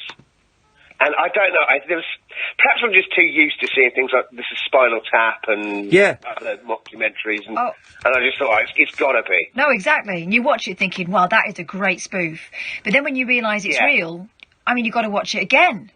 Because... Well, yeah, exactly. The situations he gets himself into and allows the cameras to go with him, and like the moment with the girl in the tight catsuit. And he's left his mic on. No. I mean, it's just the stuff of films. He's touching her up while they're filming. He's just an outrageous fantasist. Here's the thing. I've deleted the edit I did, but let me have a little look into it, and I've got plenty of time on my hands. I might do another edit. Why did I delete that? What an idiot. It's incredible. I might just put the whole thing up on YouTube until he complains and I have to take it down. But you won't know. You don't know what day it is. That's a good idea. I'll put it up on YouTube. There we go. I'll do that. Excellent, that's great. All right, up your bum. Right. Thank you very much. Ta-ta. 03444991000. I'm Ian Lee. This is Talk Radio. I deleted it. I had a big... It's kind of lacking in a Christmas theme. Talk Radio. We'll get you talking. Still haven't signed up to Celtic? I did have it on. I deleted it. What a chance! What a goal! There's a million good reasons why you should. Sign up now at selcobw.com/predictor and use your footballing foresight for the chance to become a millionaire. £1 million. Plus, in December, win flights on £150 spending money for a sensational 2-night city stay in a European hotspot of your choice. The Selco Predictor. Download the Selco app now or sign up for free at selcobw.com/predictor. He's spotted an opening and he's going for it. He's gone to Now TV. He's lining up a Sky Sports Day Pass. Oh, what about that? Everton v Chelsea and Leicester City v Man United, streaming live today for just $6.99. That's got to be the winner. Can you believe it? So, to only pay for the games that matter to you, search Now TV. 18 plus, fixtures subject to change, terms apply. I am not based in an office. I am based in the field. Jen runs the Split Screen Coffee Company. The ability to access Sage from different places is essential for my business. See how your business could benefit from Sage Business Cloud with a free 30-day trial of Sage Accounting. Realise your business ambition. Visit sage.co.uk/free trial. Sage Business Cloud, helping you manage everything from money to people. Be Sage. Build on. Ready? After 3. 1, 2, 3, pull! Tonight, there'll be 200 extra Lotto winners of £20,000 in the Lotto Christmas raffle. Make sure you've all got your tickets for tonight. Lotto, who wins if you win? Rules and procedures apply. Players must be 16 or over. Is a day of festive indulgence keeping you awake at night with heartburn and indigestion? Get dual relief with Gaviscon Double Action. It gets to work instantly and lasts up to twice as long as antacids. This Christmas, try Gaviscon Double Action. Always read the label. Hi, my name's James and I'm a night shift volunteer at Crisis at Christmas. It's an amazing event that helps thousands of homeless people each year. It can truly change lives. People come through the door with nothing, freezing cold and worn down by life on the streets. But at Crisis at Christmas, there's food, company and access to support that can turn lives around. So please, help bring someone in from the cold. Reserve a place at Crisis at Christmas today for just £26.08. Go to crisis.org.uk. Thank you. Tragedy plus time on Talk Radio. Hi, this is Bob Mills. Why don't you join me on Christmas Eve at 7 p.m, where I'm doing a Christmas special talking panto with Joe Pasquale, with Bobby Ball, with lots and lots of Christmas cheer. Ho, ho, and ho. The winning formula for Sunday night comedy. Tragedy plus time. This Sunday night from 7 on Talk Radio. The wild man of late night radio. The late night alternative with Iain Lee on Talk Radio. We have ways of making you talk. I can't get it to work. I had a big clear up of my computer and I deleted it, so that's a pain. But maybe I'll just update. I don't know if I can be bothered to re-edit the whole thing again. I mean, it does drag a bit. But maybe I'll put the whole thing on YouTube until I get told off by Kung Fu Elliot. I think he'd be quite pleased people were watching it. Yeah, maybe. We'll find out. We'll see. Last 15 minutes of the show, 0344 499 1000. Call straight to air, kind of slowing down nicely, which is great, because we're all a little bit tired here, and which is a wonderful, perfect way to be at the end of a long week before the weekend's festivities kick off. I didn't say about the magician I saw when I was in Australia. So when I was in lockdown, for the first week, I was in Australia, and they confiscated my phone and my computer as soon as I landed, and I had to stay in a hotel with a chaperone, separate rooms obviously, the chaperone called Erin, who I think was really bored by the whole thing. And this hotel I was allowed to kind of go out the hotel with her, but there wasn't really a lot to do. There was like a little sort of marina, and there were a couple of restaurants there, but they weren't really that nice. And there was a theatre, but I spent most of the time in my room. But there was a small theatre, right? And it was advertising a big magic show, Matt Hollywood, big magic show, right? So on the Monday that I landed, bearing in mind I've been flying for about 30 hours, so I was out of it. And we walked past this theatre, and I thought, I'm going to go in. So I went in, and Erin stayed outside. And Matt Hollywood, the magician, was there. And I was just out of it. And I went, oh, man, I love magic. Oh, you're the magician. I love magic so much. I might bring my friend to come and see you. When is the show on? Is it on Friday? I might bring my friend, but I might not be allowed to come and see you. I've got to find out if I'm allowed to come and see you because I'm not really allowed out. But this is great. Thank you so much. Right. So he obviously thought I had, like, learning difficulties, right? And that was my carer, because I was being very loud and over the top, because I was deaf in my ears, and I was being, I might not be allowed out, blah, blah, blah. So he was being, that's really great, mate, thanks very much, you know, hopefully you can come and see us on Friday, mate. So I wandered off. Shut up.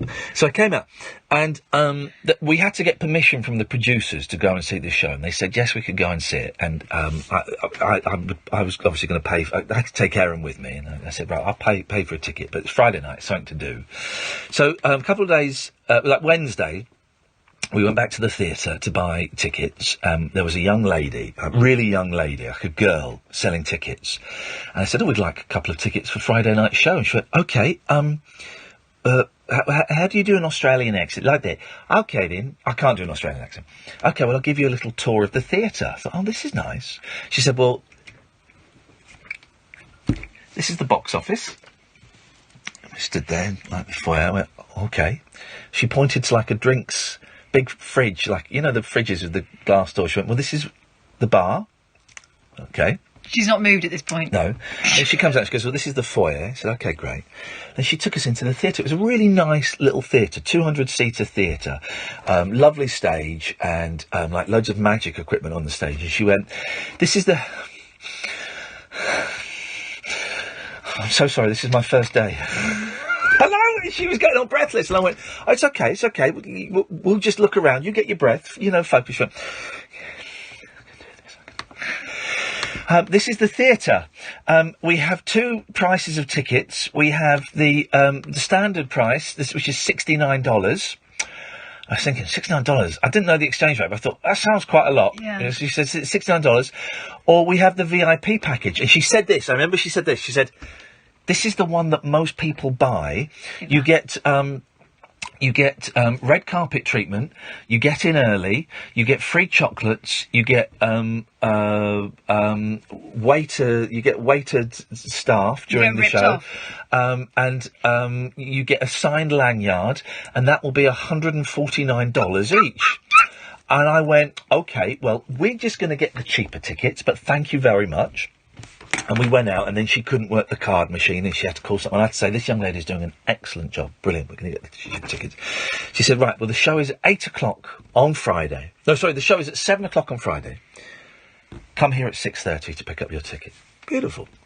So 6:30, Friday, we rock up, and we get the tickets, and they say, you're in row 4. I thought, row 4, that's good. You know, considering these aren't VIP tickets. Row 4. And they said, could you come back in 10 minutes? We're not ready to let people in yet. I thought, oh, OK, fine. So we went just for a little walk around the marina for 10 minutes. And then we came back and we joined the queue. And then in front of us, there were about 12, 13, 14 people in front of us. OK. So we're queuing up. And then just before 7, we all got let in, right? But we didn't go and sit in the theatre. There were chairs in the foyer, right? There were rows of 5 chairs in the foyer, right? We were in row 4. So we sat in row 4, and Aaron said, well, obviously this is going to be like the precursor bit, this will be the pre-show bit, and then we'll go in the theatre. And I said, I think we're going to be sat here for the whole thing, right? So the VIP people, bearing in mind they paid $149 compared to my $69 a ticket, they had bows on the back of their chairs. So the first 3 rows were the VIP rows. And they got like a tiny little bag of like chocolates. And the bar service, or the waiter service, was an old bloke going, does any of you want a drink? We're going to close the bar in 5 minutes. Right. So I sat there, I'm thinking, this is weird, right? So there was 5, 10, 15, 20, 25, there were 34 people, right? Okay.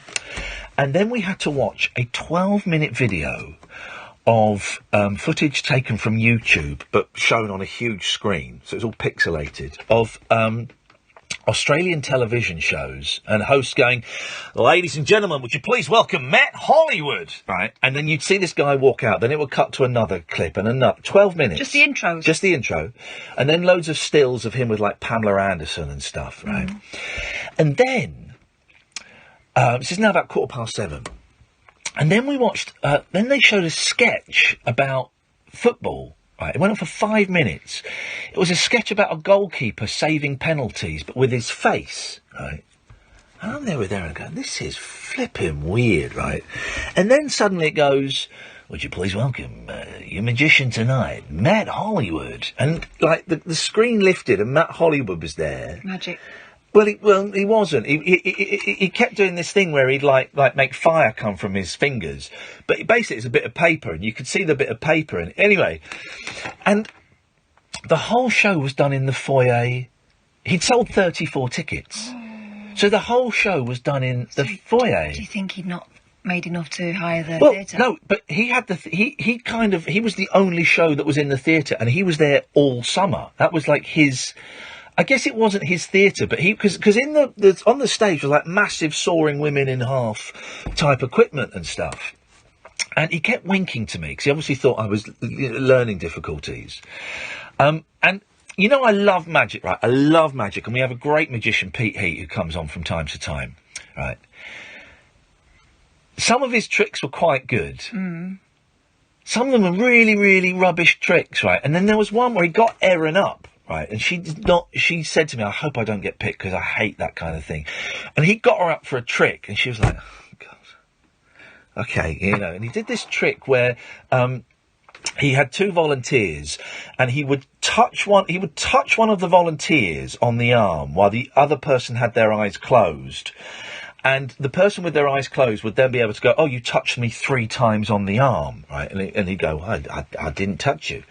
And as we came out, Erin said, I saw how he did that trick. He was touching me, but with, like, fishing wire, so it looked like he wasn't touching me, but it was like, and it was the most, like, half the tricks I kept leaning over going, I know how he did that one. And it was the most uncomfortable magic show I've ever been to in my life. Wow. Matt Hollywood. And I was thinking of going on Twitter and going, Matt, why did you make us sit in the foyer? And then as we left, he shook my hand. It was like a vicar outside church shaking hands. And I shook his hand. I went, nice one, man. And he went, mate, I would really have loved to get you up on stage, but we just couldn't fit you in. I'm thinking, there were 34 people in. Everyone else was got up on stage and he did tricks of them. Awful. Really, really poor magic show. Very disappointing. He seemed like a nice guy. Line 1, you're on the wireless. Hello, line 1. Hello? Hello, Norfolk. What have you got for us? Oh, I wanted to call in, and I'm a new listener. Hey, new listener, thanks. It's all right. I've been listening since Monday. You said earlier on in the week, give it to the end of the week. And I thought, because I've really enjoyed the show, and I'm really enjoying it. It's brilliant. So I just wanted to let you know that. Oh, brilliant. Did you enjoy it straight away, or was it a little bit weird and unenjoyable to start with? No, I enjoyed it straight away. Oh, wicked. There you go. I thought you were brilliant in the jungle as well, so... Thank you so much. What's your name? Laura. Laura. Hey, Laura. Well, listen, I'm so thrilled that that people kind of researched me while I was in the jungle or when I came out and found this radio show, and that you've stuck with it. Thank you so much, Laura. I really appreciate it. That's good. Not at all. I'm going to carry on listening. So. Nice one. Brilliant. Well, nice one. Well, I'm off Monday and Tuesday, but then we're back on Wednesday, and we'll carry on into and whatever. We'll carry on forever for another 2 years anyway. Thank you, Laura. Okay. Cheers. Bye bye. Merry Christmas. Merry Christmas to you too. What nice people. So much better than our old callers. I'm joking. It's a joke. Line 2, you're on the wireless. Hello. Hello, line 2. You're on the radio. Hiya. Hiya. I'm a new listener as well. Hey, nice one. Thank you. And I have loved Ant and Dec for so many years, and I just wondered, how they were in person, and if you got to see them much. You don't get all pretty much every encounter I had with them you saw on TV. They do their bit and then they disappear, and that's that. So but I always found them. I think they're brilliant, right? And I always found them really, really funny, and they were really charming, and they did their best to make me feel at ease. And they made a few jokes about the tension in the camp. The only time I got to speak to them off camera was when I was doing that high wire thing, 100 feet in the air, and we used to have to sit in tents before we went off to do it, and they stuck their head in. They went, "All right, Iain, how's it going?" And I said, "Yeah, it's going all right. I think this is a heights thing, and I hate heights." And Ant said, "How can you hate heights? You're 6'8". And they just bundled off giggling and laughing. And I think Ant and Dec are two of the most talented people on British television, and I never got over the shock of standing in front of them and thinking, "But you're Ant and Dec." Yeah, that would be me. They're amazing. They were lovely. Hey, listen, you've taken us very nicely to the end of the show, so thank you very much for that. Thank you. Have a lovely Christmas. Bye-bye.